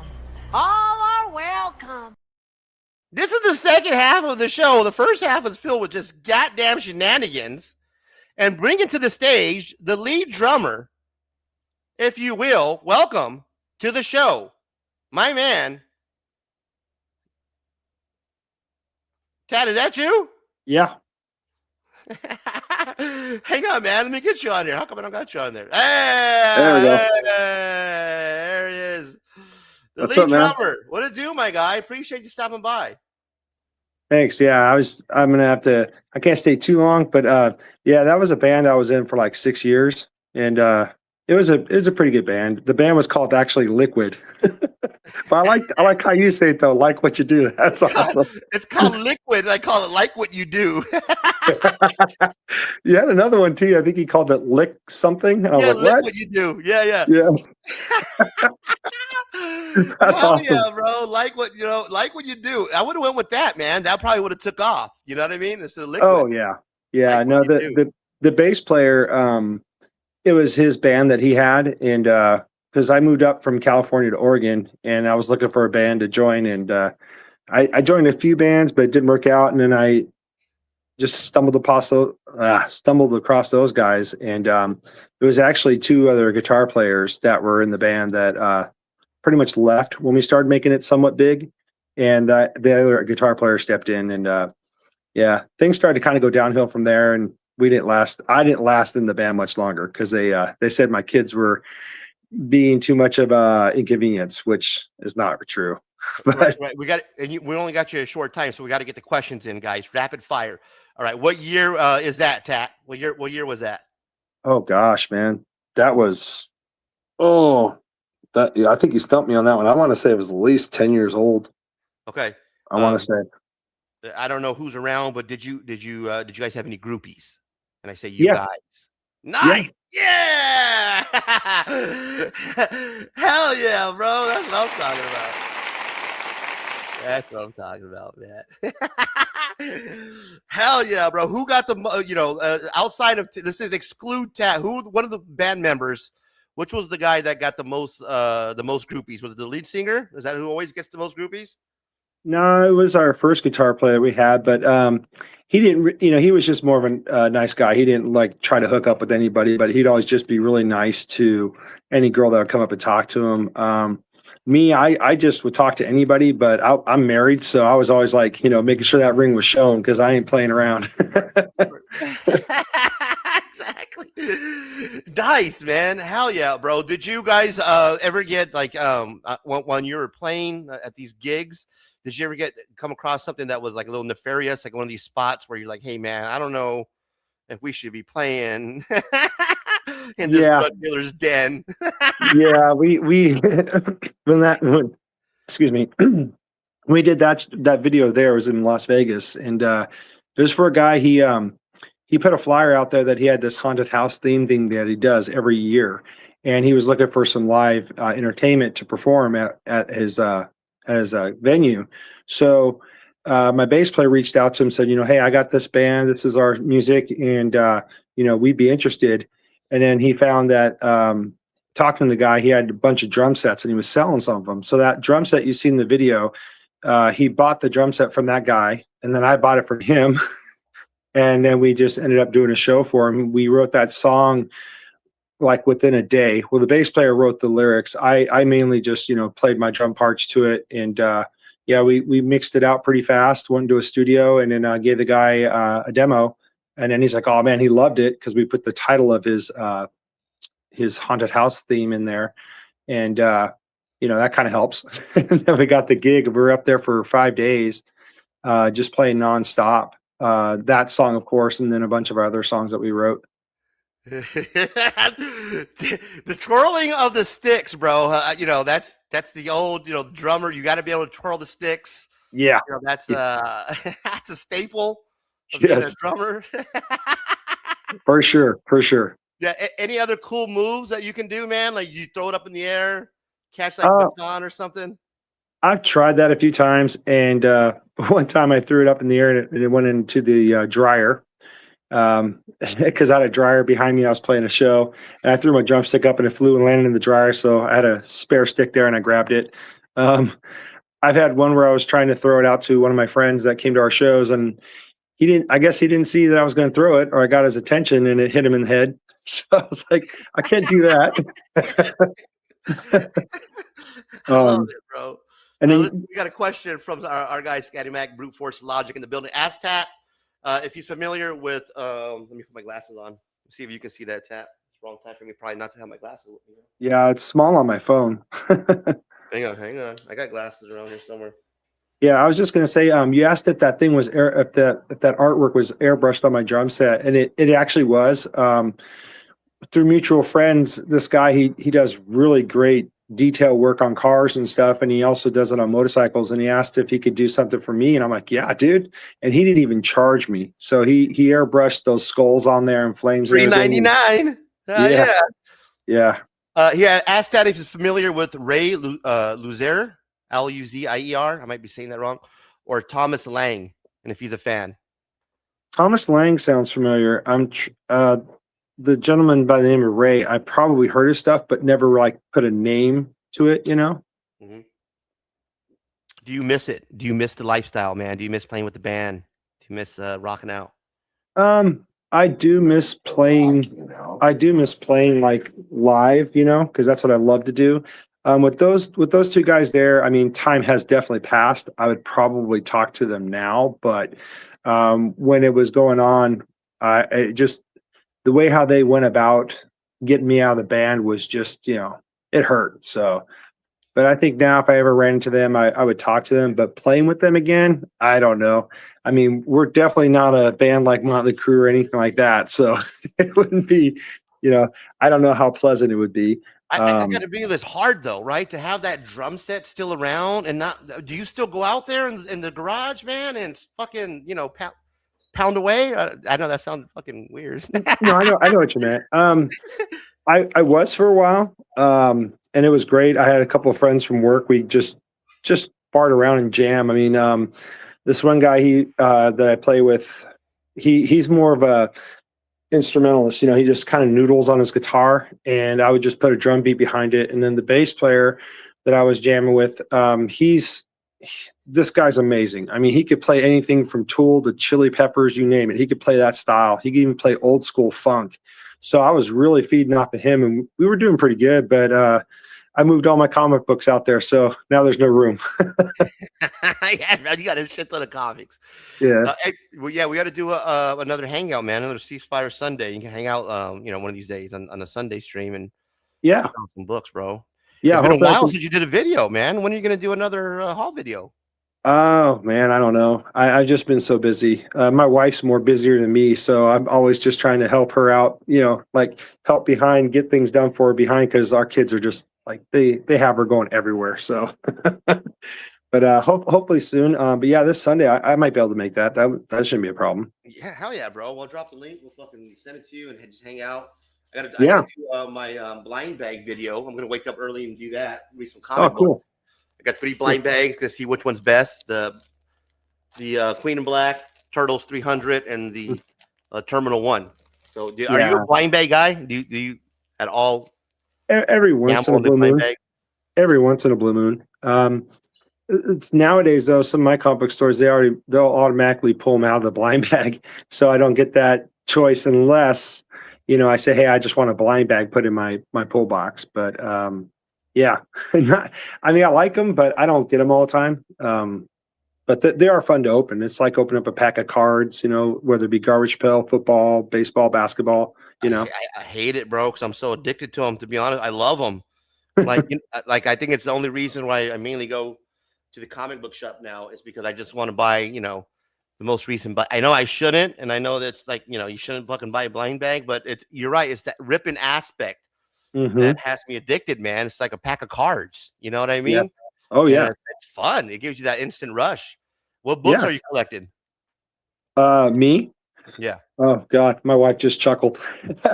Pretty much everything. But the one I try to stay mainly focused on is like just things that I stopped collecting. And then I got back into collecting, like, just completing runs. Like right now, I'm definitely trying to complete my New Mutants run. There's a few other ones, but I'm almost close to beating them. But mainly, I just try to go back and get the back issues that I need to complete certain runs. But I mainly grab Spider-Man all the time, Batman, Dort, because I like that book.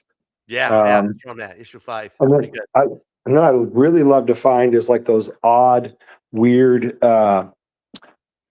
independent books. I like to find those a lot of times. Yeah, you read Murder Hobo yet? Have you given that?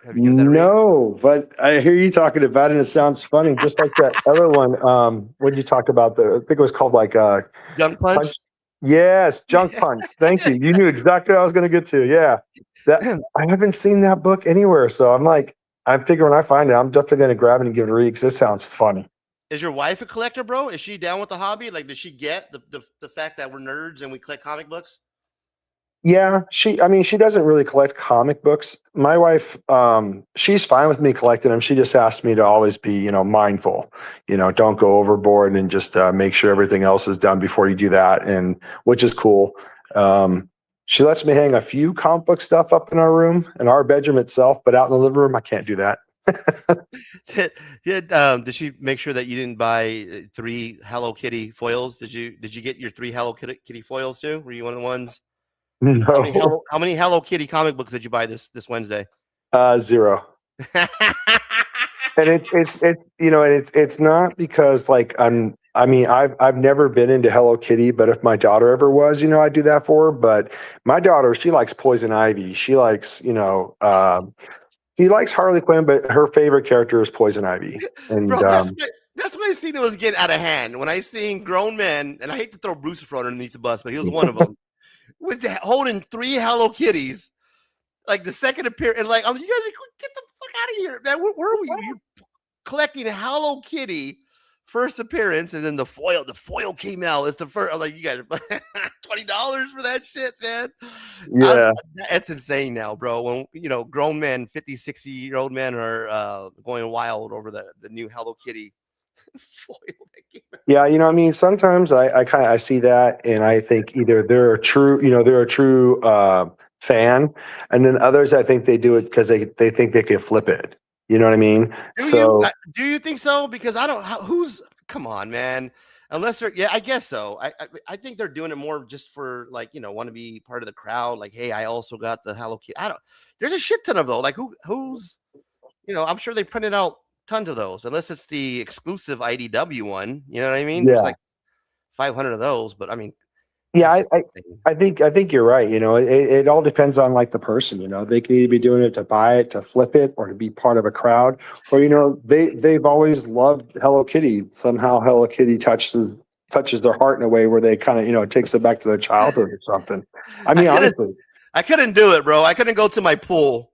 Like today, for instance, I went shout out Samurai Comics, and I grabbed my my pool list, right? And it's funny was last week I was just there. I didn't grab my box, and there's like a new girl that was there. Sunday they were doing like some Magic Gathering card tournament. It was the funniest shit I seen, bro. It was packed as fuck, all ages. I had this kid, this 10-year-old kid and his dad that were next to me, and the kid's dad was pumping him up, tell him not to worry about the grown-ups. Don't get out of your zone. It was like a athletic event. It was amazing. I go in there to buy my comic books. There's a new girl. And she really doesn't know who I am. She kind of knows that I've been in and out. And I go up there to check out, and I have Mariah with me. She gets her Sonics, her Sonic covers, and I get my shit. I got a couple of these blind bags, which is what I have here. And I don't get my pull box because I know there's stuff in there that I really, it's kind of built up, and I'll come embarrassed about it, right? So I'm like, I'm gonna get it next week. I'm gonna get it next week. She really doesn't know me, so. Sure enough, I walk up there, right, and she's like, "Hey, did you want to get your pull box?" I'm like, "I don't got a pull box." Like me? She goes, "Yeah, you got an account with this, right?" I was like, "No, I don't. Do I?" Like, yeah, I got an account. I'm gonna get it next week, man. God damn it. So, fucking, do you imagine, dude, I couldn't imagine pulling out my Hello Kitties out of that pull box and be like, you know what? This is going to make the cut this week is Hello Kitty. Well, it almost sounds like you had some if you didn't want a pool box. Clarence says, you guys see Regicide yet? Look at the, what is that? The NSFW cover. That's like the naughty cover, right? The not for your eyes or some shit cover. No, I haven't. For Hello Kitty? No, just kidding. Yeah, man, it was hilarious. I had to try to skirt away from the fact because Mariah went and bought a whole shit ton of those Sonic covers. Yeah, goddamn Sonic Godzilla crossover, a Sonic number 88, Sonic 86, and all the damn DC variant crossovers, the 35-year one shot. I'm like, God damn. Yeah, my stack was like this, and then she walked up there, and my stack went down like that. I was like, we're supposed to just a couple of them. She's like, well, yeah, I couldn't narrow it down, Dad. I'm like, shit. Yeah, that's how my daughter is. We go to a comic book store, and she goes, "Can I go look?" I go, "Yeah, sure." And so she's pulling out all these zero variants or whatnot, or incentive covers of like Poison Ivy. And I'm like, yeah, that's $25. So that one's $35. No, let's stay around the $5. So I'm like, man, I gotta get my books too. Yeah, But I try to. But I want to, when she gets excited, I want to definitely, give her that excitement because I mean, I can only imagine like when I see a book and I'm excited, I'm like, I want it, So, but yeah, it's fun going with her sometimes. Yeah, man. Yeah, I love it. I'm fucking saving up for Tucson Comic-Con, bro. I'm like 2 weeks away. So yeah, 2 more shows. I'm gonna do the preparation show. I'm getting ready. 3 days, 4th, 5th, and 6th. Can't wait. I got a link where you could put a request in to like interview some of the artists. Oh, cool. And attendees, and one of them on the list is Lou Ferrigno. Yeah, I saw that. That'd be so cool.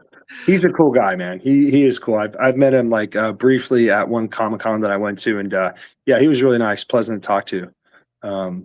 Henry Winkler was he was great. The Fonz, that guy is so like just mellow and happy. You know, he wants to make sure everybody there is having a good time, and he's such a great guy. Yeah. And then there's some of the dicks, like the guy who's the guy that plays the Punisher. Fuck his name. That guy. Well, you're talking. Yeah, he played Shane on Walking Dead. Yeah. Then he was on the Odyssey. Mhm. On the yeah, man. I forget that guy's a dick, bro. Like I've never met him. Like, but I mean, I saw somebody go up to him in a video one time and had him sign some things, and he was really nice. I think it's just it depends on the day, Yeah, exactly. Yeah, you think so, right? That dude's that dude's a fucking dick, bro. Yeah. But like, it's amazing how some of these some of the actors and a lot of the artists you come across are like really cool as fuck. And Lou Ferrigno is one of them. My buddy Rudy, shout out to my buddy Rudy. He used to be like his handler back in the day when he would do events and like the private signings and shit, like the hotels and shit. And just tell me stories of fans would fucking come out to him for like lines and shit to come out and fucking hang out with the Hulk, bro. And just crazy stories of them fucking just them two just hanging out and being at a bar. And then people would be like, "Hey man, is that the fucking Hulk?" And just walking up to him and just like a gentle giant type shit, dude. Yeah, so, he's a cool dude, man. I seen his Instagram. His hair is completely white. His eye color even looks different. I'm like, damn, but he still looks in shape, man. Like he works out every day still. You know what I mean? Yeah. Well, after seeing that movie that he was in, I Love You Man. That movie called I Love You Man. When Homeboy was calling him the Hulk, he was like, "Don't call me the Hulk," and then he choked him out. I was like, "I don't think I'll ever call him the Hulk." Did you ever watch the that Lou Ferrigno, Arnold Schwarzenegger bodybuilding? What is it? The Mr. Olympic Championship, whatever it was, that documentary? Yeah, I think I did like a long time ago, like briefly, and it was that was interesting, man. That was so interesting to watch that. Pumping Iron, I think it was called, or some shit. I forgot. I don't know what it was called, man. But it was, when Lou Ferrigno's dad was training him, it was intense, bro. Like that was like one of the most intense documentaries. Showed what a dick Arnold Schwarzenegger was, right? How cocky he was. Oh yeah. Hey, do you want to see my recent pickup? What's that? You want to see one of my recent pickups? Yeah, dude. Yeah. Okay, You get the camera off, so let's see what you got, bro. Let me put my glasses on. The New Mutants, that's that New Mutants 98? Yes, newsstand. Oh, sick, bro. That's nice. That's beautiful. You got a top loader and everything. Oh yeah. Yeah, that's in the good short box, huh? Yeah, so I can get it great. You got your short boxes on top of the on the top of the shelves to keep it from water damage. That's smart of you, man. Yeah. Well, I Pumping built iron. That's right, pumping iron. I built this thing a long time ago. And this basically goes back to the question, like, is my wife okay with my collecting? When I built this thing, I built it bigger than I expected. So she was okay with it. It's in our living room, but it's a cabinet I built. And it houses like, this is where I keep my I guess what you would call big boy books, Yeah. I've got my slabs there. And then those are all the boxes that I actually, I drew on the tops of them. So I'm trying to, keep them from getting damaged. And then I got the ones out in my garage because when we did our remodel, I had to clear out our house. And of course, most of the stuff that went in the garage was my comics, and they haven't come back in yet. So damn, bro, that's paradise right there, man. I could fucking just sit there and read fucking. Did you have them like just broken down in Marvel, DC, or you do years like Rob does? How do you break down your short boxes and categorize your comic books? Yeah, basically I'll try to pull one out in a few minutes. I was just gonna show this. This is one of my prized possessions, man. Michael Jordan starting lineup. That the oh wow, that's not the rookie one, right? No, but I got that one back in the day. What I do with my short boxes is, and what I was trying to do was like set it up where everything in that box with that character. Okay, characters, got it. And it seems to work out okay, but then, sorry, moves face. But then, that seems like an easier way to do it too, right? Because after you get so many, it's kind of hard to keep them separated by title, right? Oh yeah, for sure. And this was the only way I could figure out doing it. So, like, I'd take a box top that was blank and I would, put the name Wolverine on there and then I'd draw this, whatever inspired me. Sick. And I haven't done it in a long time, though. I got to get back into doing it. And then, like, in here, I'll just have whatever run I have of Wolverine in here and just, just put the books in there. And I try to put them by series and, of course, numbers. I go from 1 to the last number. I don't go from the last number to the first number because that would drive me crazy. I would think I lost my number 1. Right. Makes sense. And like I even have ones in here, but I want to take these out eventually. This is like Kitty Pryde and Wolverine signed by Chris Claremont. Wow. So what I want to do is I want to take anything that I have signed now and try to put it in its own box. So I know that box is just everything that's signed. It's nothing different. So I don't actually mess those books up because get those signatures again would be hard. Yeah. But yeah, that's pretty much what I do. And, just be like, just books. This one's all random though. So I want to actually just put like maybe the first run of Wolverine in here. So that way I know when it's completed, it's done. I don't have to go search for them anymore. But yeah, I got some DC down in the bottom and I got Marvel on the top. What do you have more of, DC or Marvel? Sorry, just kind of back up a second. You're more of a Marvel guy? I probably have more Marvel than I do DC, but it's because when I got into comic books, it was mostly Marvel that I was reading. I wasn't reading DC until I started liking the characters like Flash and Batman. My brother's a huge Batman fan, so if I ever wanted to know about Batman, I just ask him. Yeah. Were you? I think we all just started off like back in the day with just like one or two characters, right? Like early comic book days. Mm-hmm. Is that were you like just a Spider-Man guy early on, or is that what it was, and then just? I was when I first got into comic books, I didn't know what I was looking for or what I was trying to read. Then this guy, the guy who was behind the counter, he realized, I'm new at this, so he says, "Hey, this is a story. If you want to get into a story, it's called X-Men." And I said, "This issue here, number 12." He says, "The first appearance of this character called Juggernaut." And I was like, "Okay." So he started talking to me about the whole backstory of Juggernaut and Professor Xavier and the X-Men. And he says, "If you want, I'll sell you this book." And it was like $16.15 back then for that number 12, which is the first appearance of Juggernaut. And so I didn't have a job. So I saved up my money and went in there and paid in installments. And that was the first book I ever bought. After that, I got into Daredevil. I really like Daredevil's story, Yeah, that's cool. You can remember the first. You know what? I love it when people are able to tell me that the first book they ever bought. I don't know or remember the first comic book I ever bought. So when you have a story like that, like you can share with us, like your first comic book, that's an amazing memory, bro, to always have, man. You know what I mean? Oh yeah, This is the first comic book I ever purchased and always had. Like I don't know. I think it was Archie. I want to.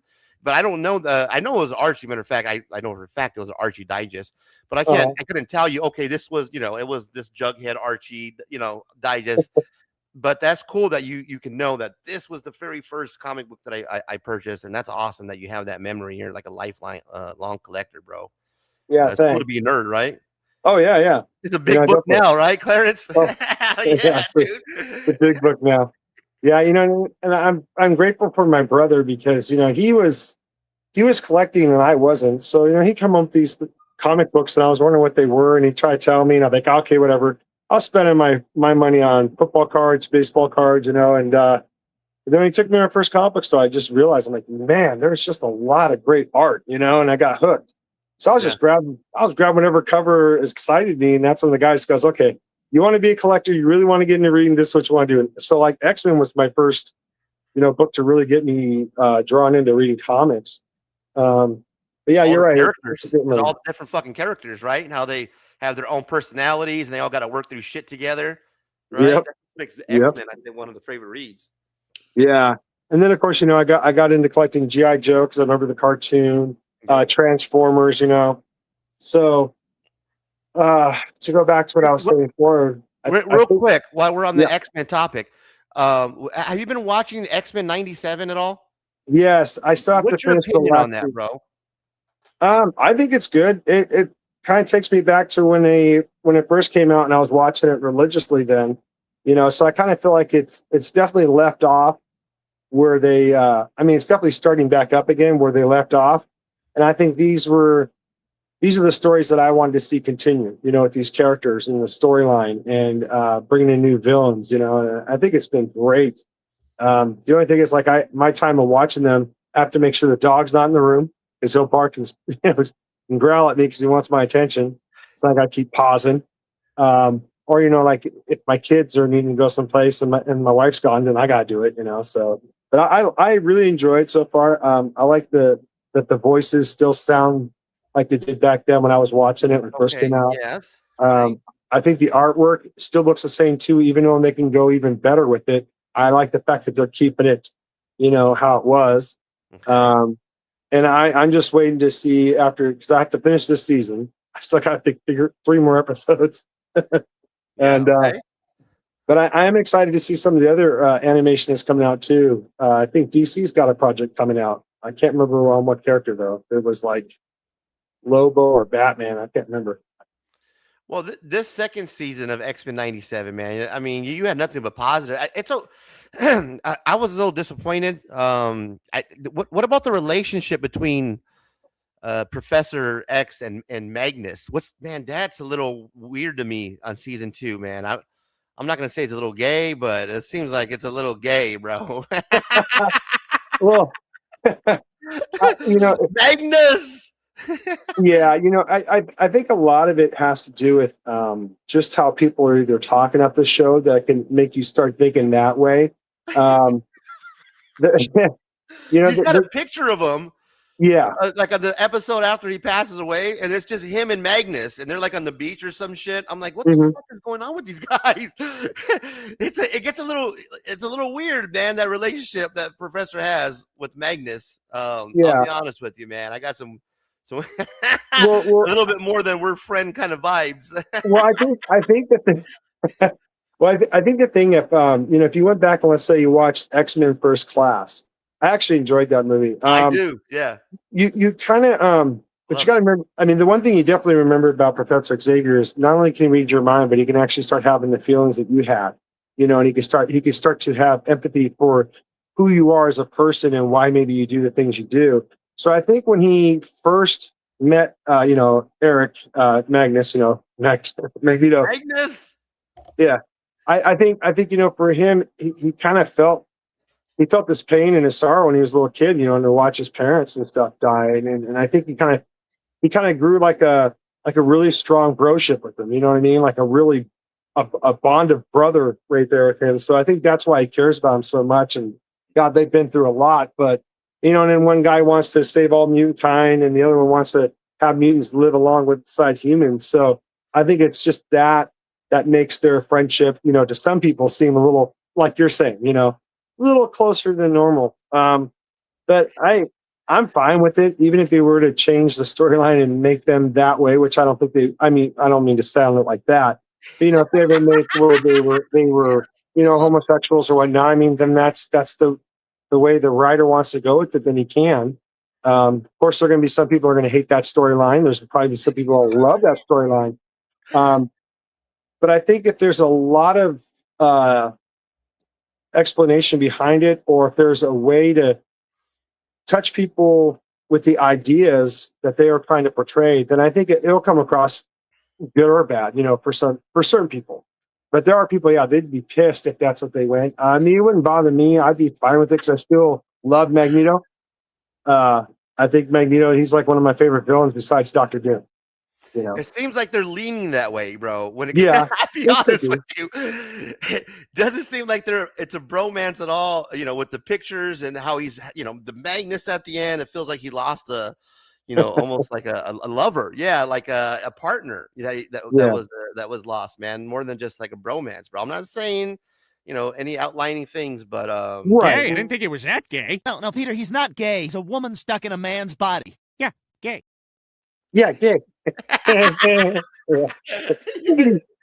Guys, we got Jets Comics here, man. What's up, bro? What else? What do you got? I was going to show you this too. I didn't think about it till last night, but I picked up this Fantastic Four Unlimited because I needed it for my run. It's number 6. So you got like Namor looking up the thing and stuff. And then I showed the CIA on the back of it, and I didn't realize Herb Trump signed this book. Herb Trump. Who's that? You got to break me down. Oh, okay. Well, for people that have been collecting comics for years, they should all know who he is now. I mean, he's one of these artists that have done just some amazing covers and even done some covers for first appearances of characters. And I want to say, and I am tired, so please forgive me if I'm wrong about this. But I want to say he's the one that did the cover of Hulk 181, first cover appearance of Wolverine. I want to say that was Herb Trump. I could be wrong, but my brain's shutting down on me. But he's just a well-known artist. Of course, he's passed away, and to have something signed by him, and I never got to meet him. To me, this book, I'm going to cherish this book, even though it's not like a book that's worth, let's say, $100, $500. I don't care.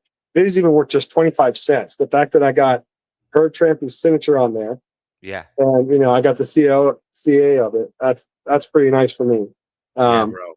But he's done a lot, and then in the comic industry. But I want to say, yeah, he did Hulk 181. Are you on Whatnot by chance, Tat? No, I don't go on there because I know I'd get myself in trouble. Oh, okay. So you're not a seller though on Whatnot. No. And then I found this for like $1. Why not? Batman Detective. Nice. 551. Mm-hmm. So I'm always finding like good books at prices I'm comfortable paying. What's the most you've paid for a comic book? If you're comfortable sharing that with us. Sure. I paid $800 for a Hulk 181. Yeah. I didn't pay it outright. I had a deal with the guys on the store, so I just go in there and give in trade, or I just go in there every once in a while, put $20 or $40 down until I paid it off. And then when they got a second copy of Hulk 181, they asked me if I was interested. I said, yeah. So that one I paid $600, and I did the same thing. I just went in there, paid in installments, and I had it paid off. I brought it home. So that's how I was able to get my two Hulk 181s. And you're not even really a slab guy, right? You're just like a raw collector, huh, bro? You don't send anything in to get graded or anything like that. Yeah, I don't. No, I don't grade that much. I do have some graded books, but that was when I was preparing myself to hand off my book to somebody and say, okay, here, take it away and please, bring it back, kind of thing. Because I've heard all the horror stories of comic book slabbing. How books will get swapped out or they lose your book. And I just always kind of felt like that'd be a heart wrencher for me if I had a book that I was really excited about and then it didn't come back. That would suck for me. So I don't grade that much, but every once in a while I will if it's a signature that I'm like, okay, this would be nice to preserve it. Like my Stan Lee's. I wasn't going to just keep those raw. I'm like, no, I got to slab those because for me, if anything ever happened to that book after he signed it, I would just be heartbroken. Yeah. Especially after meeting him. So. Yeah, exactly. And right now, as a collector, unfortunately, you can't get away from comic books especially you want to sell or flip them when it comes to being slabbed. The only problem I have with grading comic books is it's the process, man. Is you don't know what like you said, what you're going to get. Like these guys, it's weird. You can send a book in, right, to CGC, and it takes months for it to come back. Yeah. Or you can go to a comic book convention, to a CGC representative's booth, right? Yeah. And over the weekend, you can drop your comic book off on the first day of the convention, pick it up on the last day, and it'll be graded, it'll be slabbed. How the hell are these guys able to do that at a comic book convention for that kind of turnaround? But you have to mail it out, and that takes months for that to come back. And who knows? The grades are different. You're telling me the guy at the comic book convention, that grade is going to be accurate, and that turnaround time, it's just insane to me. I don't get it. Yeah, but there's no way around it because it's it's the hobby when it comes to flipping those high end books. I don't care if a book's slabbed or if it's raw. There's a premium if it's slabbed, obviously. Yeah, but, I'm more like you, bro. I can't afford that extra. To me, if it's if it's solid cover. You know what I mean? If it looks well, everything's intact. I'm gonna go for the cheapest, and no matter what, man. I mean, you know what I'm saying? Yeah. I haven't got to that level yet where I'm buying slabs. I don't think I ever will. I'm not sure. I know you've been collecting for a while. It doesn't look like you're gravitating towards slabs anytime soon. Well, yeah, I'll buy a slab every once in a while if it's at the right price that I'm comfortable paying. But see, like for me, my books, whenever I sent them out to get graded, I've always, like you just said a few minutes ago, I've gone to a Comic-Con and handed it over to them. I wouldn't mail it in, so I'd hand it over to them, and even then, I felt nervous about doing it. But like for me, this guy I know, he has a comic book store, and he's a great guy. His comic book store is called Savage Comics, and shout out. Yeah, he's got a great store, and he has a bunch of slabs, and he says he probably sells more raw books than he does his slab books, and because everybody's either looking for a 9.8, so yeah, modern, no shit. Huh? Yeah, and he'll price them accordingly to what it's going for, but then sometimes he's even willing to work on the price, which is great. And he's going to have a table at the Comic-Con up in Portland at Road City, and I told him I was going to go and stuff, so I'm going to meet up with him and his family, and I told him, I said, hey, you need to go get some food, go use the restroom. I'll sit back, I'll watch your table.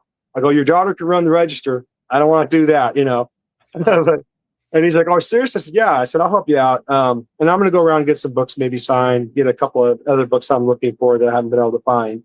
And I'm taking my son with me. He's going to have a blast.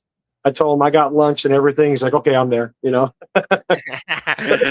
Bro, I mean, it's fucking comic books just to be around it and just to hang out. You know what I mean? That's why I love it, dude. I love it. I can't wait to go Comic-Con. Yeah. Do you attend a lot of the Comic-Cons in the area? A lot of the local events?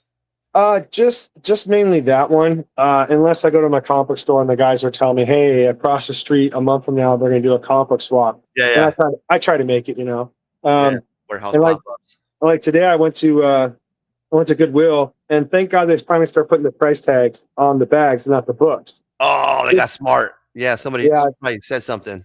And this one right here, this is the origin story of Thanos, Gamora, and all that. I mean, it's Warlock number 10.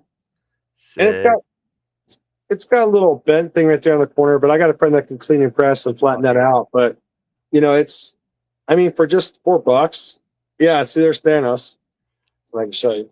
Let's see. Thanos from there, right there. Oh, look at the mug. That's sick, bro. So, origin stories are cool to get every once in a while. Yeah, Gamora, that's who it is, because there it is right there. It shows them both on the panel. So it's just a retelling of the story of them, the origin story. Oh, that's so sick, right? Look at that fucking splash, bro. That's dope as hell. And a lot of times, these books, got something in here. This is why you should open your books when you take them home. Shit, I don't want to. You got, dude. What you discover? Let me like the person who purchased this book. I definitely don't want to give out their information. Yeah, we don't want to dox anybody. We're done with that. Yeah, so I'm not. I won't show it, but it's a notice to the parents. Some kid at his high school. Oh shit!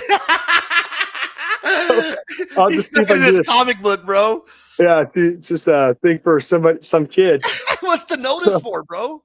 Let me see here. Let me see if I can read it. Did he Sean ditch? what? Here you go. It says blank is a nice young man, and a pleasure to have as a student. So hey, this was actually a good report from his teacher to his parents. Oh, we're all talking shit about him. Sorry, my guy. Yeah, I know. Sorry, I was about to say, let's see what he's got for grades, but exactly, dude. But that's cool. So hell yeah, and he's stuck it in his comic book, bro. Isn't that dope as hell? Yeah, it is. That's pretty cool. So it's pretty amazing what you'll find in comic books when you open them. Besides reading them. Yeah. Instead of just showing them off, just actually going through them, flipping through them. I'm gonna put that back in there. And that some of them even sign them in the inside of them. You know what I mean? You'll get signatures and shit from fucking artists in the inside of the comic book. You're like, holy shit! See, this is why you open them. Yeah, my brother had that with it was the first appearance of Black Cat, and he got Stan Lee to sign it, and he knew before this though, but he got Stan Lee to sign the cover. But inside, I want to say, oh gosh, was it Herb Trimpe? It was either Herb Trimpe. He signed the inside of it, I want to say. And so he thought, the grade ain't going to come back that good because they only witnessed, Stan Lee's signature. But it came back and it posted both of their names on the on the on slab. the little tag on the top and didn't drop the value of the book. And my brother was like, "Oh, damn, that's pretty sick," you know. So, and then he even bought a book one time. It was funny. He bought a book, and he kind of glanced through it real quick, and then he got it home. Then he was taking it out to put it in a bag and a board, and $100 bill popped out of the book. So he was like, he looks at me and goes, "Well, I just paid for all my books." I'm like, "Yeah, I did." You know. And then I bought a Silver Surfer book for Volume 3 one time, and same thing. I kind of went home, I pulled out a bag and board, and then all of a sudden, one of those cells from the animation of the Silver Surfer animation fell out.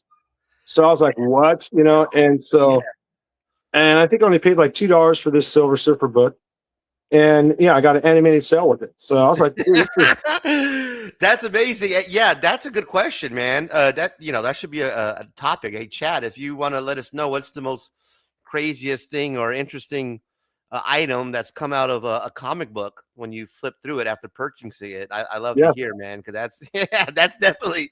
I'm sure a lot of people flip through many of comic books and some should drop out of there. You're like, that's interesting. Oh yeah, I think I found one time somebody's laundry list. I was like, "Oh geez, they need bleach." The old honey-do list, right? That's an awesome one, man. Yeah. I'm trying to think of one that what I can't think of one top of my head right now. I might have to fucking go back though. And the only thing that I can remember is the creepy, I think it's issue 73, whatever issue I have. I remember flipping through it, and one of the artists, I can't think of the name of the artist, but it's a artist that was really big around that time doing horror and creepy. And it's right there on the page where it has the story, the introduction, and it's just in the bottom. It looks real, at first glance you really didn't notice it, and then you're like, wait a minute, the second glance, that's a signature, man. So yeah, I found a signature on one of my magazines, but yeah, that's cool. All I can think of, bro. But yeah, that's cool, man. Hell yeah, just shit falling out. Yeah, $100 bill, a dirty condom. Oh no, definitely take it back, dude. Sticky pages? Nah, dude. No. I don't mess with sticky pages. You're opening up. All of a sudden, you open up the Silver Surfer, and it's fucking Trojan comes dropping out. Like, God damn it. Yeah, somebody was planning a party but didn't finish. You know what I'm saying? But yeah, I do have to get going in a few minutes. But I wanted to show you these because I don't know if you were into collecting these. I am on certain things, but I find these all the time at Ross.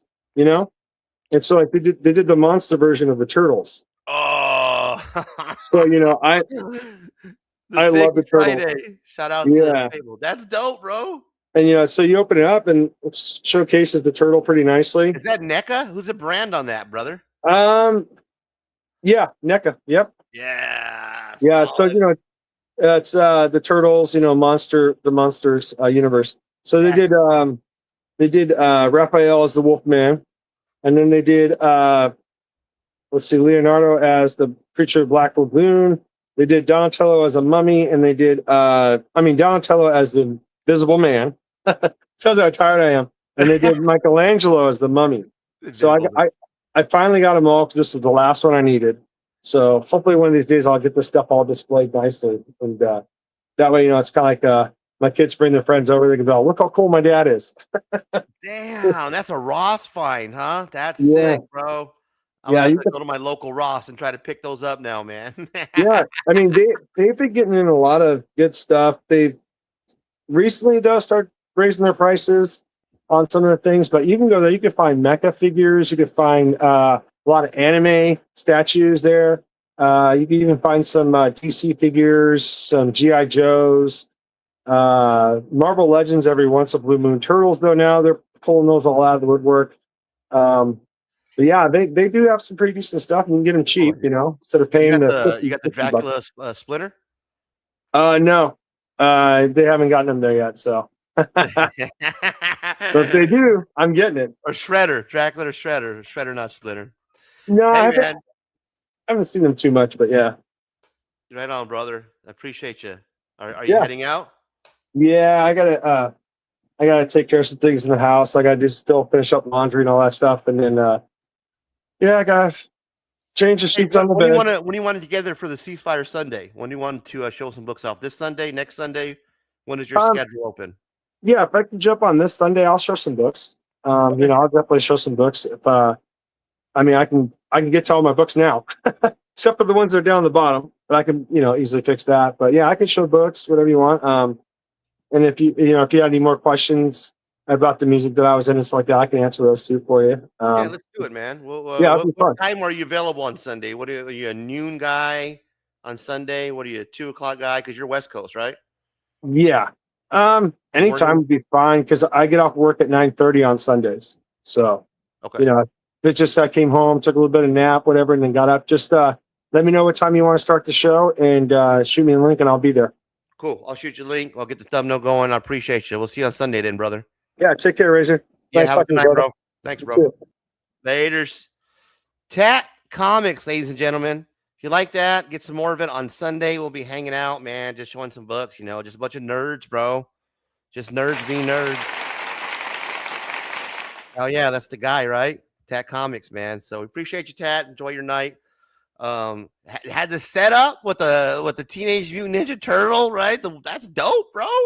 All the fucking comic books. Holy shit. You guys see all them goddamn short boxes that guy had?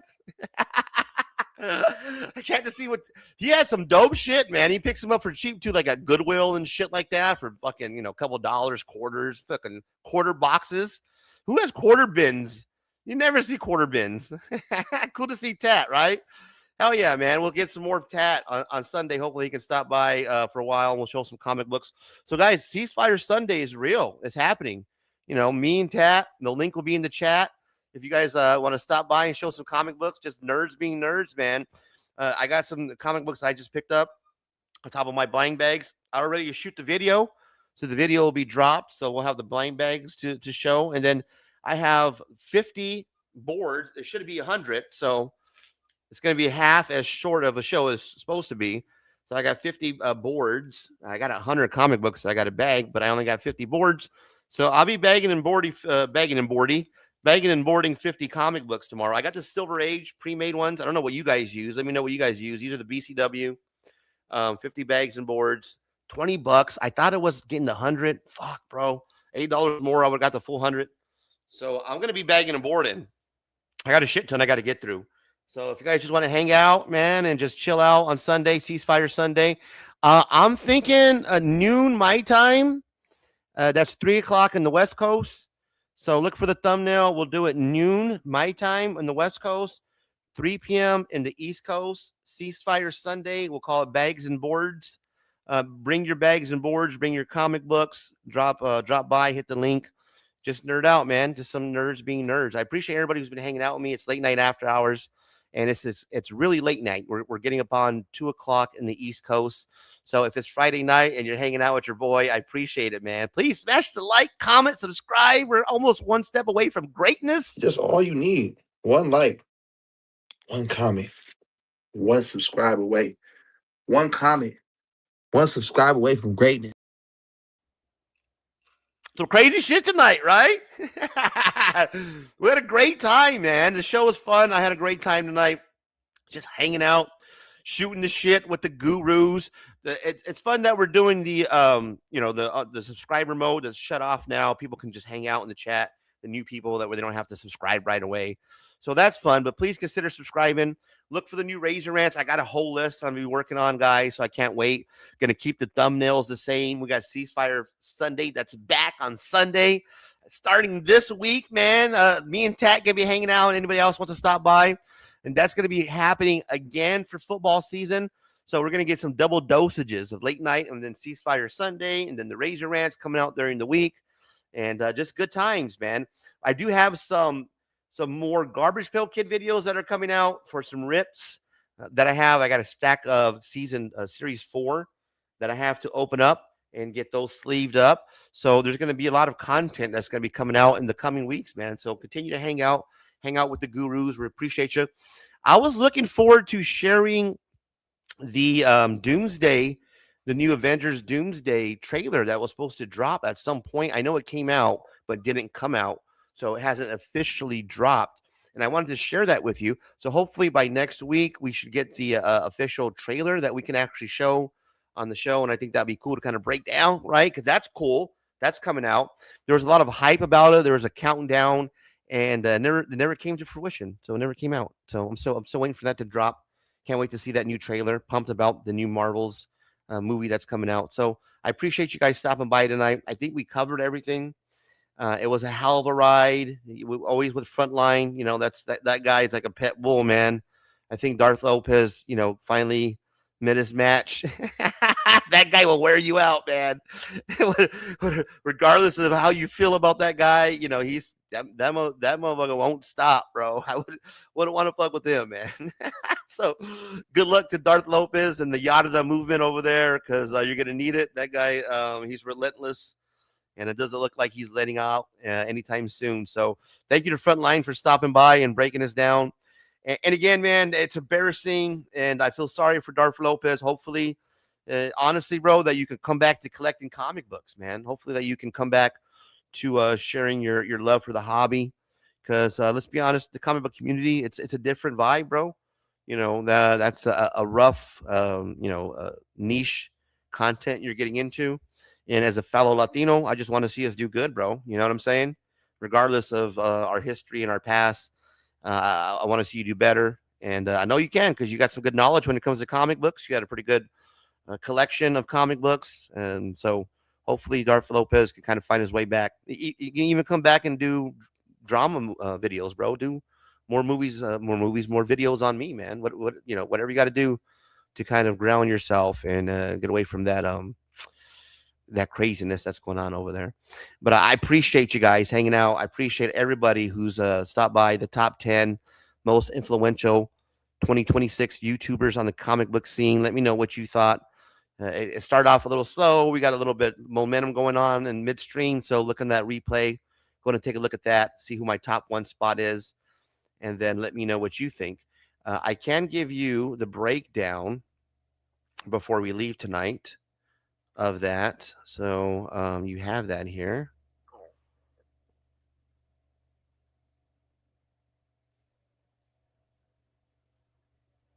Here we go. The top 10 most influential comic book YouTubers, a mystery unraveled. You see, we got our top 10 list right there. And yeah, screenshot that. Let me know what you think on the replay. You see Comic Tom number 6 right there. And I would like to hear how you feel. Jim Knit, make the top 5. You got Near Mint, the only essay on there. Omar, number 4. And you got the only girl there, right? And number 7, right? So that's my list, guys. I stand by it. I know I missed a couple people, but let me know what your list is. I like to see it, and I appreciate you guys stopping by tonight. We should go 3 hours, but I got a big day packed tomorrow, packed day. Got to wake up. I got to shoot the video that's going to be dropping tomorrow night, which is blank bag video. Don't know which one's better. I'm assuming that it's Queen in Black, but I don't know. I'll be opening these up tomorrow in the morning and then posting that video in the evening. So look for that tomorrow night. And then look for me, Tat, and whoever else wants to join on Sunday for Ceasefire Sunday, Bags and Boards. And we're going to be chilling, just showing off our comic books. So it's going to be a weekend packed of Razor. We're giving to you all weekend long. We got tonight, we got the video tomorrow, and then we're going to be hanging out again on Sunday. So guys, thank you so much for everybody who stopped by. I appreciate it. Give yourself a round of applause. You made it through the show tonight. Another Friday in the books. I want to especially thank everybody who dropped the super chats, because we do have Tucson Comic-Con coming out. I plan on spending a lot of money. And of course, bringing back some books for us to share and for the giveaway. Of course, we're going to be putting a giveaway together. And I want to give a shout out to, of course, myself for gifting 10 memberships today. So welcome new members. Shout out to Clarence Horley for $1 super chat. We got the $25 holla for my guy Brute Force Logic. $2 for Clarence. I appreciate you guys. That does go to the Razor Comics Fund. And that's big money, man. I'm rich, bitch. I'm rich, bitch. But before we go, I have somebody backstage, and I cannot leave in good conscience the show without saying hello to a very good friend of mine in the channels, ladies and gentlemen. Whoa, it's me, Mario.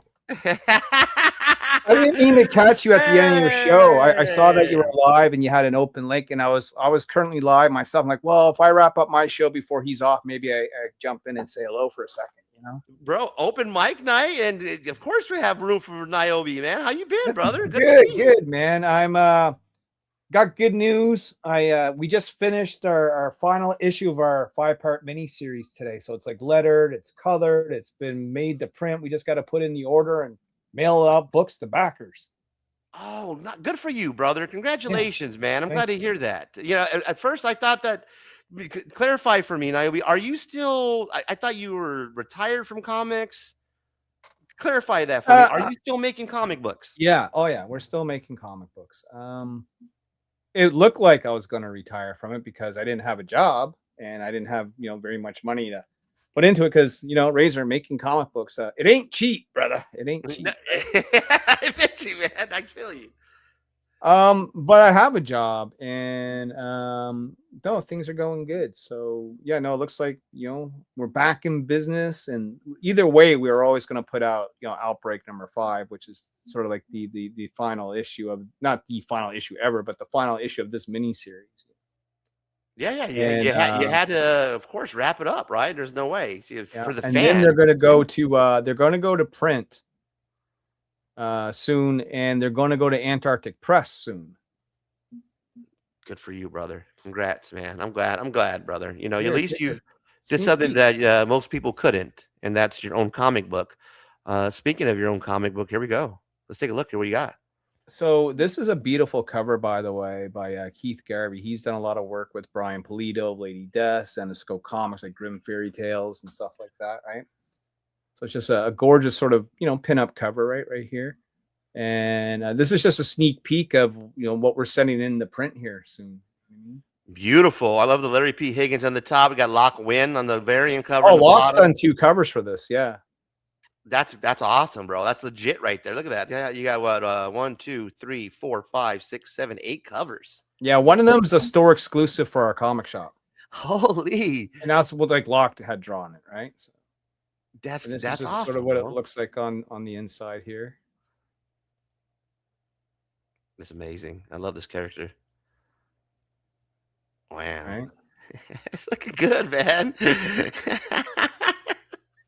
Comic book, you know what I mean? Yes, and even the digital format, it really pops, man. It still looks we're good. not, Michael Turner or Jim Lee or anything here, but it's a comic book, and we're getting it out, and slowly but surely, it's happening. You know what I mean?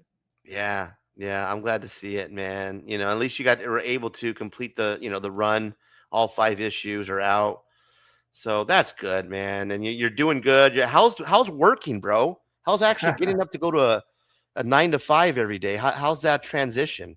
Well, I do call center work, right? So I'm back in that game. I used to do it way back in the late 90s and 2000s, right? Then I worked at a hotel for 8 years, and then I was kind of doing the comic book for a while. But now I need money again. So what I do is I do roadside assistance. I take calls from people that are broken down on the highway that like fucking need a tire change or a fucking boost. You know what I mean? Yeah. And they call me, and I arrange for them to get a tow or someone to come out and look after them. Awesome, bro. I'm glad you're there for me because I'm that guy. I pay the extra $20 a month. I don't know how to do any of that shit. I mean, honestly. Yeah. Well, most of the times we're servicing people that drive Land Rovers and Jaguars. They're like a big contract of ours, right? So we're talking like fucking people with money, right? And they don't like getting stuck, and they don't like wasting time, and let's just put it this way, they don't like to wait for anything. You know what I mean? So. No, fuck no. But you know what sucks? Sometimes even though when you call in that roadside assistant, it still takes, look, you're in for a good hour, no matter what happens. Yeah, you still got to mean? up for a minute. Because it takes time to find someone to come get you. It takes time for them to get ready and go out there. You know what I mean? Right. And depending on where you are, like if you're outside of the city somewhere, it's even worse because now you're on the outskirts somewhere and we got to go fucking hunt you down, Or if you're on a dangerous highway, like say big fucking interstate somewhere, right? And just boom, boom, boom, cars going whipping by you, it could be a little scary, you know what I mean? Hey, how do you feel about X-Men 97? Your girl made a short appearance in there. My then girl she got was- fucking slaughtered. What are you talking about? Exactly.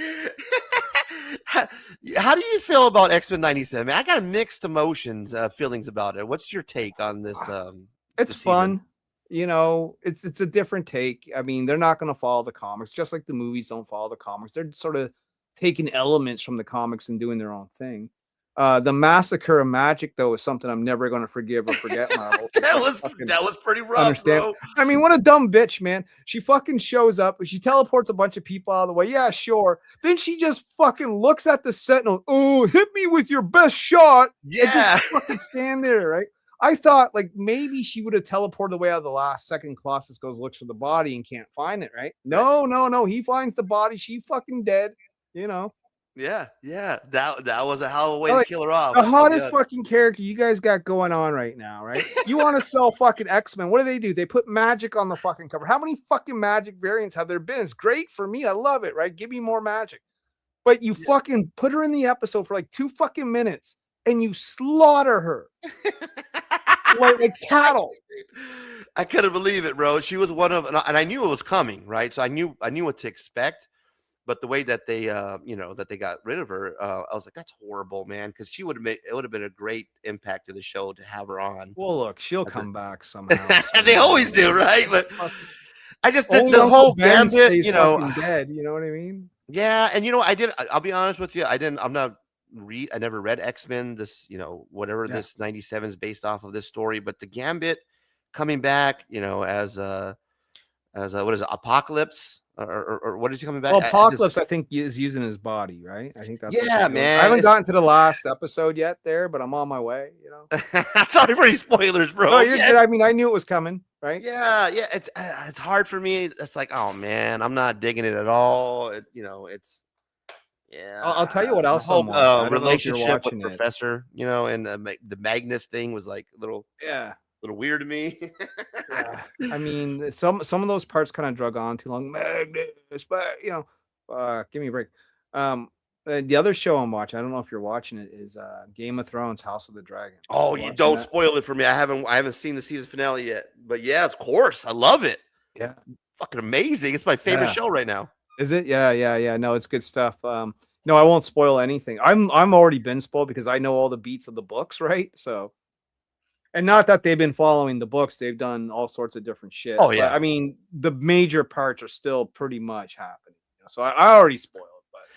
But I think I'm behind at least one, maybe two. Who's your favorite character? You know what, man? I do. Okay.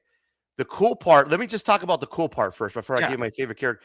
I'm at least 2 episodes behind, so I might be mispronouncing, but Aegon. When he brings back Sunfire. Yeah. Man, that was the dopest moment ever. The speech that he gives. Yeah.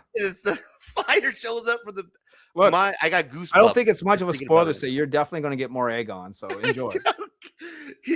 The comeback of Aegon, man, is because I haven't read any of it. I don't know what's happening, but the comeback of Aegon is my favorite storyline right now, man. That dragon he knew he was sleeping, right? Yeah. He's like he's still alive, man. Yeah. I love it, dude. And then Dracarius, right? Like these guys are not. He's not fucking. This is Aegon. You're gonna get burnt the fuck up. So Snooty's like he saw Dracarius with the look. Well, look, there's only 1 season left, so and they still have a lot of major things to hit, so it's gonna be coming like fast. You know what I mean? Yeah. No, the queen's husband. What's his name, man? That guy. I love that guy. The queen's husband. Which queen? What's her name? The queen right now. What's her? The fucking the girl with all the. dragons. You're talking about Rhaenyra. Rhaenyra. Yeah. What's her husband's name? Damon's a bad motherfucker. I love Damon. He's kind of my pick. It used to be Christian Cole until they fucking killed him. But when she was giving like all the gold away from the when she took the gold away, she was kind of like feeding everybody for a minute, and he was just watching from the balcony. He's like, it's petty, but I love it. This is like my favorite moment. I was like, that's my favorite Damon moment. Now, have you watched the other Game of Thrones show, Night of the Seven Kingdoms? I tried to watch it and I couldn't get past I think season 1 or the first episode, but I tried. Okay, you gotta get past the first episode for sure. Yeah, I'll give it another shot. But loving it, man. House of Dragons is my jam, bro. It's so good. Knights of the Seven Kingdoms good too because they got Targaryens in there too, and they're fucking up the shit and fucking. See, the way it works is House of the Dragon is 200 years before Game of Thrones. Okay. Yeah, Okay. 200 years. Right. And then Knights of the Seven Kingdom is 100 years after House of the Dragon, and then it's Game of Thrones. So that's sort of like the timeline. Right. Right. And that's the one where he's trying to be like a knight or some shit, right? Or he's Yeah. There's a little bald fucker named another Aegon, right? I think that's Aegon the Fourth, and he's trying to become a knight. So he fucking shanties up with Dunk, and he takes them on all these great grand adventures. And there's a whole series of novellas about them. Like they have like over 20 stories, from what I know, that they can use to make more seasons of that. He actually becomes a really big deal. Eventually, Aegon the Fourth becomes a king, and Dunk, his fucking knight, becomes fucking Lord Commander. It's a whole fucking thing. It's like it's a slow build, but they're gonna get there. there. Holy shit, it's so good, man. Who'd have think that I'll be one of those nerds into the dragons and fucking, you know what I mean? But I am. Yeah. I love it. Yeah, no, it's good stuff. I'm glad you watch it. You could have been like, no, I don't fucking know. Like, oh shit, what are we gonna talk about for 10 minutes? What are we gonna talk about now? Yeah, exactly. What else are you watching? That's it. All right. What are you reading? Like, let's talk about you for a sec, man. Yeah. I'm only on here for a few minutes. I'm not going to take up your Yeah, whole no night. worries. I can tell you, or I can show you. But I mean, it's comic books, right? You still reading comic books, I imagine? Yeah, of course, man. Let me show you what I picked up today. Yeah. I cut back on my pull list, like, dramatically. Yeah, me too. So I'm only picking up what I'm reading. And this week is a little light. I picked up the blind bags, of course, because I want to do that. I'm addicted to blind bags. I'm going to be honest with you. You got roped in. This is my reading, right? These are not cover buys. These are this is exactly what I'm reading. So I got Mask. Well, I hear that's actually really good. Really good. Number 3. I love it. I love the series. Mask used to be a favorite cartoon of mine in the 80s. Yeah, bro. Viper, Miles Mayhem. Love it, man. And then I got Corpse Knight. Have you been reading Corpse Knight at all? No, this I have no idea of. I don't know what this is at all. Kind of a medieval Christian. She's after it's a daughter and her father. Her father is now like you can call him like a knight zombie, and they're on the hunt for Joan of Arc, because Joan of Arc is going to revive her father, and she's so holy enough that she can bring her father and bring him back, give him his life. Got an Image book. This is an Image, number 4, Corpse Knight. Yeah, man, good story. And then, of course, I'm reading the sci-fi from Image. It's called Blood and Thunder, the team up of the Gun and the Blood Bledsoe, kind of this sci-fi detective team up, planet hopping, awesome adventure. I don't know, but I'm glad you're picking up some different, unique things here. It's interesting. Yeah, man, that's what Razor's reading right now, and of course, Absolute Batman and all the generic reading material that comes with that. But that's what I'm into right now, man. I'm completely shut down the pull list and only picking up the stuff that I love reading. And if you love reading, go to this eBay store right here and check out a copy of Niobe Comics. Yeah, the 5th issue of his series, which is, what's the title of the series, Niobe? Well, there's a couple of them. There's Birthright, which was a 2-part series. There's Outbreak, which is the one we just finished. If you never read Niobe before, grab Niobe Origins. It's like a 36-page one-shot. Pick it up, man. Support your local content creators, brother. This guy's been Savage Sin too. Don't sleep on Savage Sin. That's my fantasy book, right? That's my fucking love letter to. I thought I saw. Didn't you guys have a crossover in that universe with I want to say you and a couple of. Man, so I did a crossover with Ben Dunn, and it was Niobe and one of his characters. Yeah. Right. Okay. Yes, I did see a crossover. That was pretty cool. Man. Then Ben did his own version. It was called the Superverse Team Up, and we had that out in comic shops, right? So that was a big deal. Yeah, that's amazing, right? Doing team ups and shit. No, being like working with Ben, because he's in my eyes, he's an indie legend. He's been running Antarctic Press for 40 years. He's been publishing comics and been in shops since I can remember, Ninja High School, Gold Digger, that sort of stuff. And I get to work with him, man. It's fucking wild.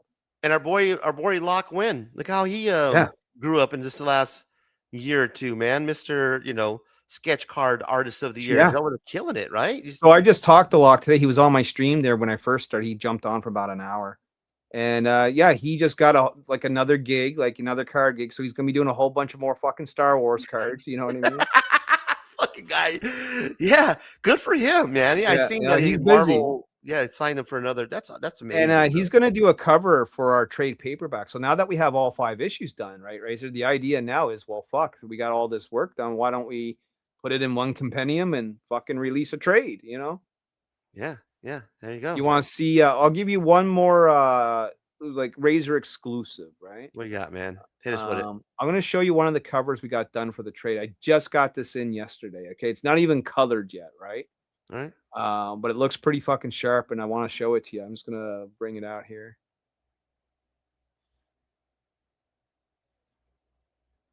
All right. So here we'll do this. We'll hit a little screen share. All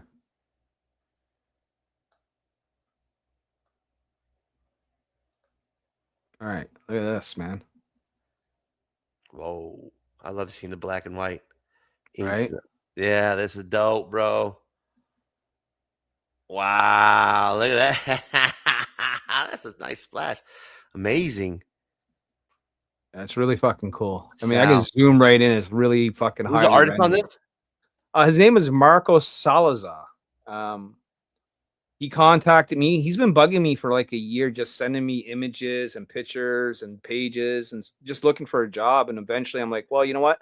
We do need to do a couple of covers for this trade. You want to, maybe take your shot at that? And I gave him a kind of a complex thing. I said, I need 6 characters, going at it, right? Here's the 6, you think you can handle all that? Because most people, when they do a cover, especially for, like a bad girl book, usually it's a pinup cover, maybe a chick or two, you know what I mean? But I'm like, no, I want this to be, action packed, like give me some action on this. I said, I want them sexy. Don't get me wrong. But I want them, in some sort of conflict or fighting here. And well, this is really good. I mean, on a couple fronts, it's the fluidity. Is that the right word? Sure. The fluidity of the females, the poses. It's not real rigid. The line work is really good. Beautiful, by the way, too, on the different the females. But yeah, no, this is solid, bro. This is solid. It's not that one of the biggest gripes I have on like an artist like Mark Spears is like, he doesn't do good superheroes. And the reason why he doesn't do good superheroes is because his work is real rigid, man. That's why he does a good Frankenstein. It's not real fluid. That artwork that you're showing me right there, man, especially with the 6 different girls on. Dude, he had this done in a day. Yeah, awesome, bro. That's amazing right there. Like day 1, he shows me a sketch, right? I'm like, yeah, he's like just a fucking outline of where they're all going to be. I'm like, yeah, that's cool. Do that. And then the next fucking day, I had this highly detailed, sort of fucking cover, and I'm going to give it to a guy by the Nick Webb to color. He's the guy that colors Ninja High School for Ben. I'm like, Nick, you want a fucking shot at this? And he's like, yeah, I'll do that. Yeah, sick. Love it, right? Yeah. Nerding out, bro. Yeah. And I mean, I hear you on the poll list, right? I only have 1 comic on my poll list. And I've only had 1 comic on my poll list now for almost a year, and it's just Spider-Man. Like, it was the comic I first started buying, so it's kind of like the last comic I'm buying, Amazing Spider-Man? Yeah. And I haven't even read them. I got like 30 some odd issues now, and they're all piled up because I got other shit on my read pile that I'm still chewing through, right? I'm behind, but it's a good read, bro. I mean, he's banging chicks in space, man. I mean, oh, come on. Fuck, I mean, fucking sweet. Yeah, but I do buy off the shelf too, right? So like, if I do see something that really catches my eye, I'm not committed to it, but if I have the extra $5 or whatever, grab it, right? So I've been buying Jed McKay's X-Men run because my girl Magic's in it. I mean, I might as well have it on my poll list because I've been buying every one of them. Yeah, sure. I mean, people talk shit about it, but it's still solid. I mean, it's X-Men. It's what you collect, right? Yeah. So I but that's the only X-Men title I get. There's like fucking 6 or 7 of them, right? But I like the Uncanny X-Men. I'll be honest with you. That's Gail Simone's team run, up yeah. better than I like the X-Men. Yeah, you got a different team. Like that's the Rogue and Gambit's team. Yeah. But yeah. I mean, so those are pretty much what I've been buying, and every now and then I'll get something off, something else off the shelf or something. But I spend maybe $30 a month on fucking comics at this point. There you go. Right? Got to cut it down, man, because it's so many comic books. That shit will get out of hand. I'm selling more than I'm buying.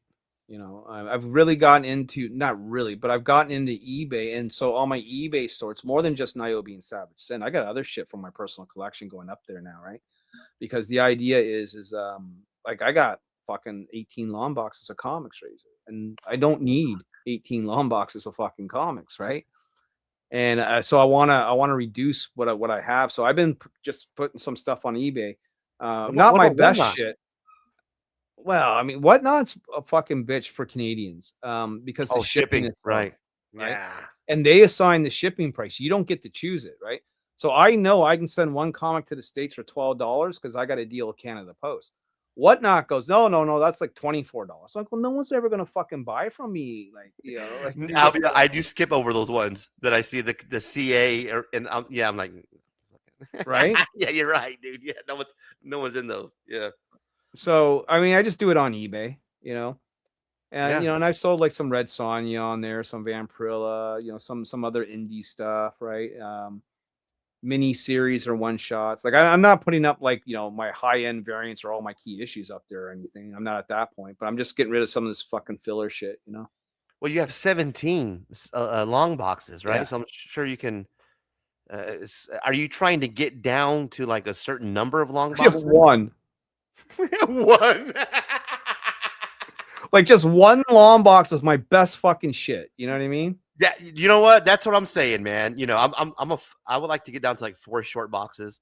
One long box. That's a goal right there, right? Of just dope shit, right? Yeah, just like the best shit you got, right? Yeah, exactly. I got a few comics that are worth $1,000. Like I got like the fucking Milo Manera Spider Woman variant's like a 1 out of 50, right? At a 9.8 graded, it's about $1,000. I have a 9.8 graded. I got a first appearance of Spider Gwen. She's about around $1,000, 9.8 graded. You know what I mean? First Phoenix, first Dazzler, first fucking Shadowcat, first Red Sonja. I mean, I don't have like a Hulk 181 or a giant size X-Men, but I do have some keys. You know what I mean? Yeah, the Hulk 181. That's supposed to be like one of the staples of a collection, right? That's like the book that I hear everybody talking about as like, yeah, that's yeah. I mean, well, I'm done worrying about buying like big boy books. You know what I mean? Right? Like, I'm not chasing any keys. I'm not spending $1,500 on fucking anything. You know what I mean? Like, you're not listening to Comic Tom now. You're not listening to Comic Tom tell you to buy Venom. New books, but I'm selling those too. So. Dude, I was a Comic Tom fan, bro, because I thought he was an entertaining. 101. Yeah, man. I don't know. Did you cut a video on him? I saw that you got a video about. I did a video on Comic Tom because I watched some shit on CMS Comic Event where he had a splash moment that I didn't know existed. I'm like, wait a minute, did Comic Tom say that? He didn't say that, right? Where Comic Tom on one of his top 10 says that absolutely Venom from one of his most reliable sources, his inside sources at the Key Collector, is going to be in Brand New Day. And the Amazing Spider-Man 300 is $1,900. It's 9.8 is an all-time high, and this is for sure from our inside. I'm like, no, man, this guy is not a speculator. He's he come on Sticky Goose. Well, look, they certainly hinted to it, but I think you're going to see Venom sort of in the next movie, sort of thing. No, not in the Spider-Man movie. Yeah. That's he's going off world. You think he's going to counter Venom? And well, I think maybe that's what they're detecting in space at the end of the movie, right? The spider tracker goes off, right? I don't know. I'm wildly speculating too. yeah, you're pulling a comic. But you got to understand that the Venom symbiote, right? The suit first appeared in Secret Wars, and what's coming up? Avengers: Secret Wars. You know what I mean? Right.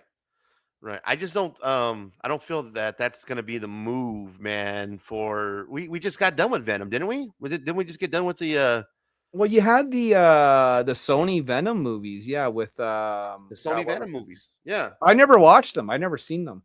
I don't know if they would use that same guy or if they would do a totally different thing for an MCU Venom. I don't think they even need to do that though. I think they can still do Secret Wars and not have Venom. How about that? Well, you may not even necessarily get Venom. It might just be a drop of black fucking liquid that hits Spider-Man, and then like you get Venom later. You know what I mean?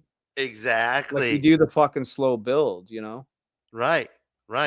Yeah, man. Yeah. See, that's but the bigger fucking thing is the X-Men, right?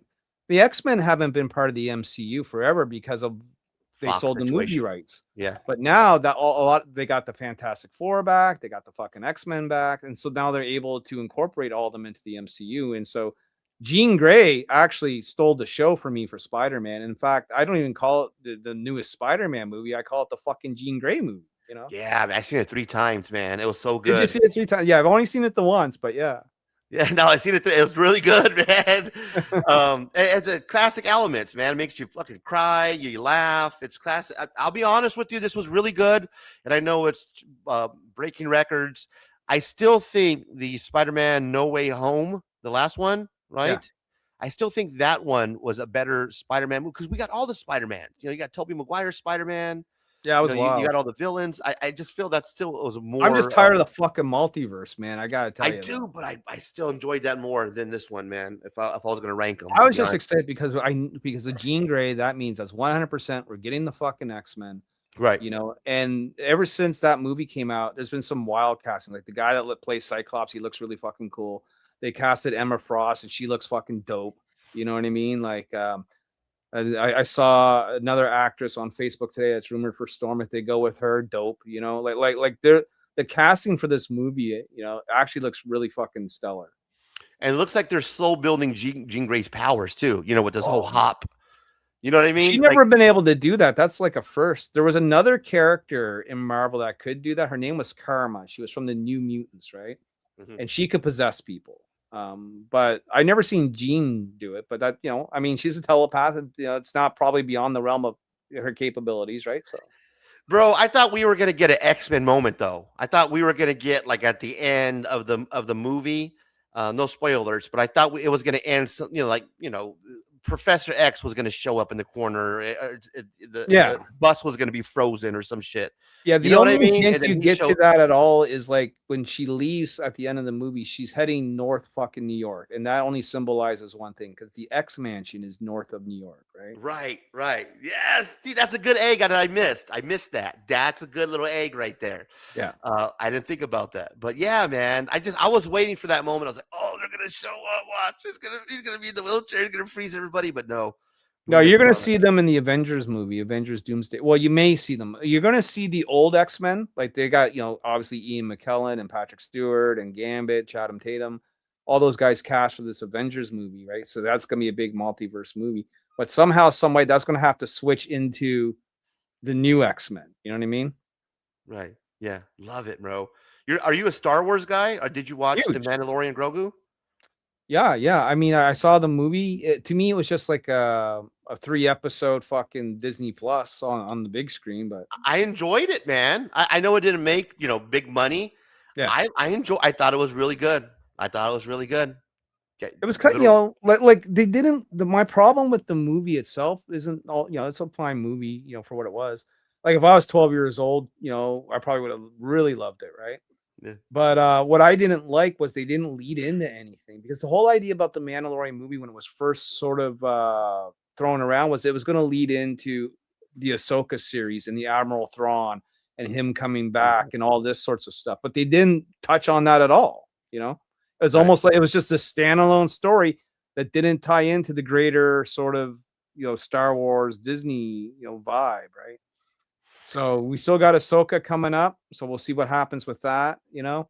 God, I can't wait. I love Star Wars. And then we got the new Star Wars movie, the Star Wars Squadrons movie, or whatever they're calling it there. Yeah, the Star Wars Squadrons. I'm such a nerd. I got big hopes for that. That better fucking be phenomenal. You know what I mean? Yeah, right.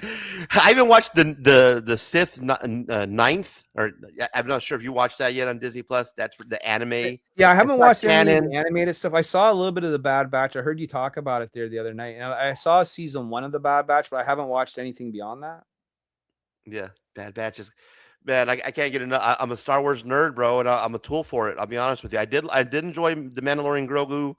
The Grogu stole the show for me. You know, he always does. Went on the little adventures with the mechanics. Those little guys was just, it was. Look, Grogu, like, love him or hate him, he's one of the best things that's happened to modern Star Wars, and I'll tell you why. Because he got people who never watched Star Wars interested.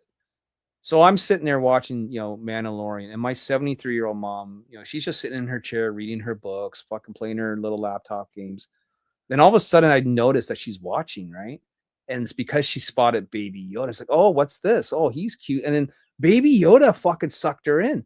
So she'd be like bugging me, like, hey, when do we get to watch The Mandalorian? You know, and But she only cares about baby fucking Yoda, right? Exactly. Teaming up with the Jabba the Hutt's son. That was dope, bro. I like that little little twist to the storyline. Good So what's stuff. on the future for Razor Comics, man? What's going to be on the horizon? You know what, bro? I've kind of, I want to say, made a comeback. I think I've been more resurrected, if you will, and it's more content now. So the late night is the staple. Let's be honest, that's the staple of the channel. It's here. It's every Friday. So late night after hours every Friday, 11 p.m. Now Ceasefire Sunday kicks in. So this Sunday I'm gonna be hanging out. Like more football Sunday here. Yeah, we're gonna ease into it. Bags and boards, just a chill show. Tat's gonna show up this Sunday, so that's 12 my time, 3 Eastern this Sunday, bro. If you want to stop by, we're just showing comic books, nerding out. Ceasefire Sunday, Haulers edition. So we're gonna be doing that. But more Razor rants are gonna be dropping during the week, so you'll actually see the thumbnail and know now. I'm gonna keep it more universal. So people know, oh yeah, this is a Razor rant. It's not just, a random thumbnail that pops up. So, a little bit more universal. You'll see Razor rants. That's coming out. So once a week on the Razor rant video. And that's the formula, man. Then we meet here and hang out. So look for this thumbnail. Oh, look at this. Yeah, exactly. So listen, you'll I have know. to have him on the line right now. Sticky Goose, listen, what do you got to say? Online life in my virtual world, guess who I've surrounded myself by? Fucking trolls, pieces of shit that like to degrade me, degrade my wife, degrade this YouTube channel, degrade the things that I say, the things that I think, the things that I speak. That is who I've brought to me. Thank you for calling in, Sticky.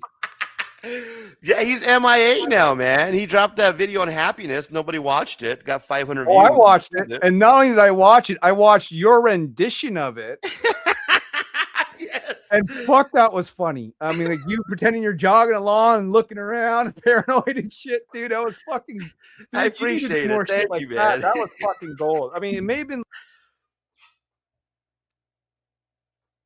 We lost you. We lost your Yeah, audio. yeah, no, sorry. I said it may have ran on a little bit too long, but it was fucking good. You know what I mean? Hey, he was out there for 20 minutes, man. I was pumping at 8. Yeah. He's midlife crisis mode right now. So that's what's happening. My diagnosis is just midlife crisis mode, man. He's shutting it down, figuring out life, and then we'll see him again. Well, look, You know you what I look mean? at the amount of money that he's probably thrown at this, right? And we're not talking like, a couple $100. We're talking thousands and thousands. If you just look behind him, right? That's about fucking probably 10 grand worth of fucking books right Omnibus. there, fucking hardcovers, right? So the dude has dropped some fucking coin, and like he's bitching because he's a dentist and he'd rather be a fucking YouTube star. Dude, that's crazy, fucking, right? Dude, you're a fucking dentist. Right? And I get it. Maybe you're bored of your work. It doesn't excite you anymore, whatever the fuck. But that was the field you chosen to go into. And that's the reason why you got all them fucking books behind you. That's what's fucking putting, supper on the fucking table, a roof over your fucking head, clothes on your fucking kids' backs. And your wife's a fucking lawyer. And he right? wants to be a YouTube star. You don't want to be a dentist. Man, you should just be focused on life. Now, I get it. Going on YouTube's fun and shit, right? But I don't ever look at my channel going, man, I'm going to try and make this the biggest thing in the world. Because I know it's not going to be that. I've been doing this over 10 years, and I'm still just hovering around the fucking 1,500 fucking subscriber mark, right? So for me, my YouTube is just something I get to do for fun. If it makes it a little bit of money, like every 3 or 4 months, it sends me $100. Okay, cool, whatever, right? But it's about it, like.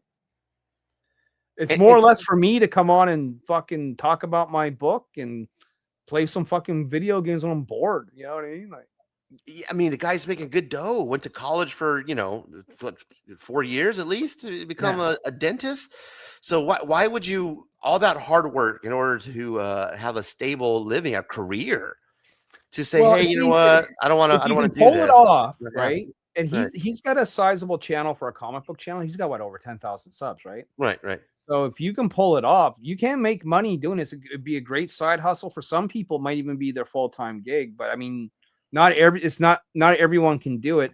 And you heard in that video, he talked about like, in order to even get this far, I had to cause a bunch of drama for easy money. And he flat out admits, like, yeah, I'm an asshole and I'm a douchebag and I'm starting drama. And I sold, basically the word was, I sold my soul, right? Yeah, sold yeah. my soul to the devil for some fucking easy YouTube clicks and money. And he goes, and this was the best fucking part. This is what blew my mind. He comes to this epiphany. He realizes all this bullshit and he goes, and you know what? I'll keep fucking doing it because it works or whatever the fuck. Yeah, exactly. He loves it, dude. He's addicted to it. Yeah. It's like, so you're admitting you're selling your soul and you came on this 20-minute walk. Well, woe is me, 20-minute walk. You walk us through the whole fucking journey. And at the end of it, you go, you know what? Yeah, I'm a fucking dick and I'm going to keep selling my soul. Holy shit. And I can't believe that goes over at home. You know what I mean? Like the Mrs. Goose was heavily involved at first into the channel. And obviously she's watching what's going on. And I know, doing a video, I'm miserable. Life sucks. Can't go over too well at home, bro. Well, I mean, I wonder if we're gonna get any more like Sticky Goose walking, like where he's just gonna like fucking vlog about his shit. You know what I mean? Like, well, obviously he had to step away from the house to shoot that video. That was get away as far as I can. Well, look, in order to do this video. look, dude, just get your fucking switch back, all right? That was the most heartbreaking moment was when you got his switch taken away. I felt for the guy. How to sell my switch too? Why did you have to sell it? Yeah, exactly. Fucking dentist, fucking lawyer wife. Why? You can afford the toys. Why are you fucking selling? Right. What was the need to get rid of it? Like, I mean, a Switch 2 ain't cheap too. Like here in Canada, to buy a Switch 2 is like $600-700. You know what I mean? Like, yeah, and all the slabs that thousands of dollars. That's gonna, that's the. You mean all the ones he cracked open like a fucking idiot? The Switch money it's what's gonna do it. That's gonna put him back. Look, I get why he cracked open the slabs. He's like, yeah, I got suckered into this grading game. Wow. You're gonna free my books. Yeah, well, by freeing your books, you lowered all the value of them too. You know what I mean? Like, it may be easier to sell raw because you're selling them a little bit cheaper. But I mean, if a book is fucking great, like people will buy books even if they're fucking a non-key, just because sometimes they see it as great and they just want to have it. You know what I mean? Yeah, he's still walking to this day. Yeah, exactly. Hey, fuck, he just walked past my window. Right, motherfucker. He had to get out, man. And yeah. More Razor rants coming. I have a list. I think I got more my motivation back, man. There was a moment there where I didn't have any motivation. I've been watching a little bit more YouTube. I got some more motivation, some rants that I want to work on. So yeah, there's a ton of rants that can be coming out. More jail YouTubers coming on the show. Yeah. Do you how do you what do you feel about the yard of the penitentiary niche? I didn't even really know about it until about like a few months ago. Right. I mean, I know you don't dabble in the drama. Talk about their time in prison and people watch this, bro. And I know you don't. You're more about the comic books now. We got away from the drama, and as you can see, I didn't even go there and steer our way towards that conversation. But now that we're on that conversation, that topic, what is your thoughts, man, on the evolution of the whole Darth Lopez move in from Darth Lopez to Bam Bam the tax collector? Stay the fuck over there. Stay the fuck over there. It's embarrassing. It's sad at the same time. I'm never gonna forgive that guy for the shit that he said about me and tried to fucking pin on me, right? So no, fuck him and the horse he fucking rode on. And like, if he fucking comes back, yeah, I'm still here, motherfucker. Like, oh, they're going in on him bad over there. Oh, I saw the fucking dude you had on there a few times, right? Like, fuck. What do? They call him Bam Bam, like he's fucking Bam Bam Flintstone. Like, what the fuck's going on here? Like, Bam Bam Rubble, like from the Flintstones, bro. But they take it over there to like those guys have a whole channel on fucking Darth Lopez, and they released like his whole history, bro. Like they completely doxed the shit out of fucking Bam Bam. Fuck. Yeah, it's insane over there. I mean, but the guy he like lives for that. He's the troll. That's his whole thing. He's gonna jump in the comics, then he's gonna jump over the jail. Next thing he's gonna be buying a bunch of Nike shoes. He's gonna be part of the shoe community or something. You know what I mean? Like, fucking run out of there. Like. Oh wow, bro. Yeah, it's a trip, man. I just it was comic book, talk and drama, and then all of a sudden now he's over there doing good. I'd rather him be over there than fucking doing his dumb little videos on us. You know what I mean? Like, Oh, there it is. There's the take. What do you have coming up, Niobe? What's coming up for Niobe Comics? We'll be mailing in a couple of weeks, hopefully, and then we'll do the trade paperback. And then, I'm not thinking too far ahead. Just let's focus on getting shit done one thing at a time, right? So, Antarctic Press, that's coming out. Outbreak 4 and 5. If you didn't get the Kickstarters and you're not going to eBay, they're coming to your comic shop probably this fucking winter. So there you go. Look out for that. Be on the lookout at your local comic book shop. I appreciate you stopping by tonight, man. If you a couple moments to kind of hang out, I appreciate that. Yeah, man. Everybody, thank you again. Everybody who stopped by, we'll see you this Sunday for Ceasefire Sunday. Check a look at the blind bag video coming out tomorrow. Follow this man also on his channel. Stop by his eBay store, pick up a couple issues of Niobe Comics, and join us again next week for more late night after hours. I'm the host, Rager Comics. Thank you, gurus, for stopping by. We appreciate you. Please like, comment, subscribe for the channel. More Razor Rants, Rips, and Hauls. And until next time, check you later. Good night. Some say love is a razor that leaves your soul to bleed.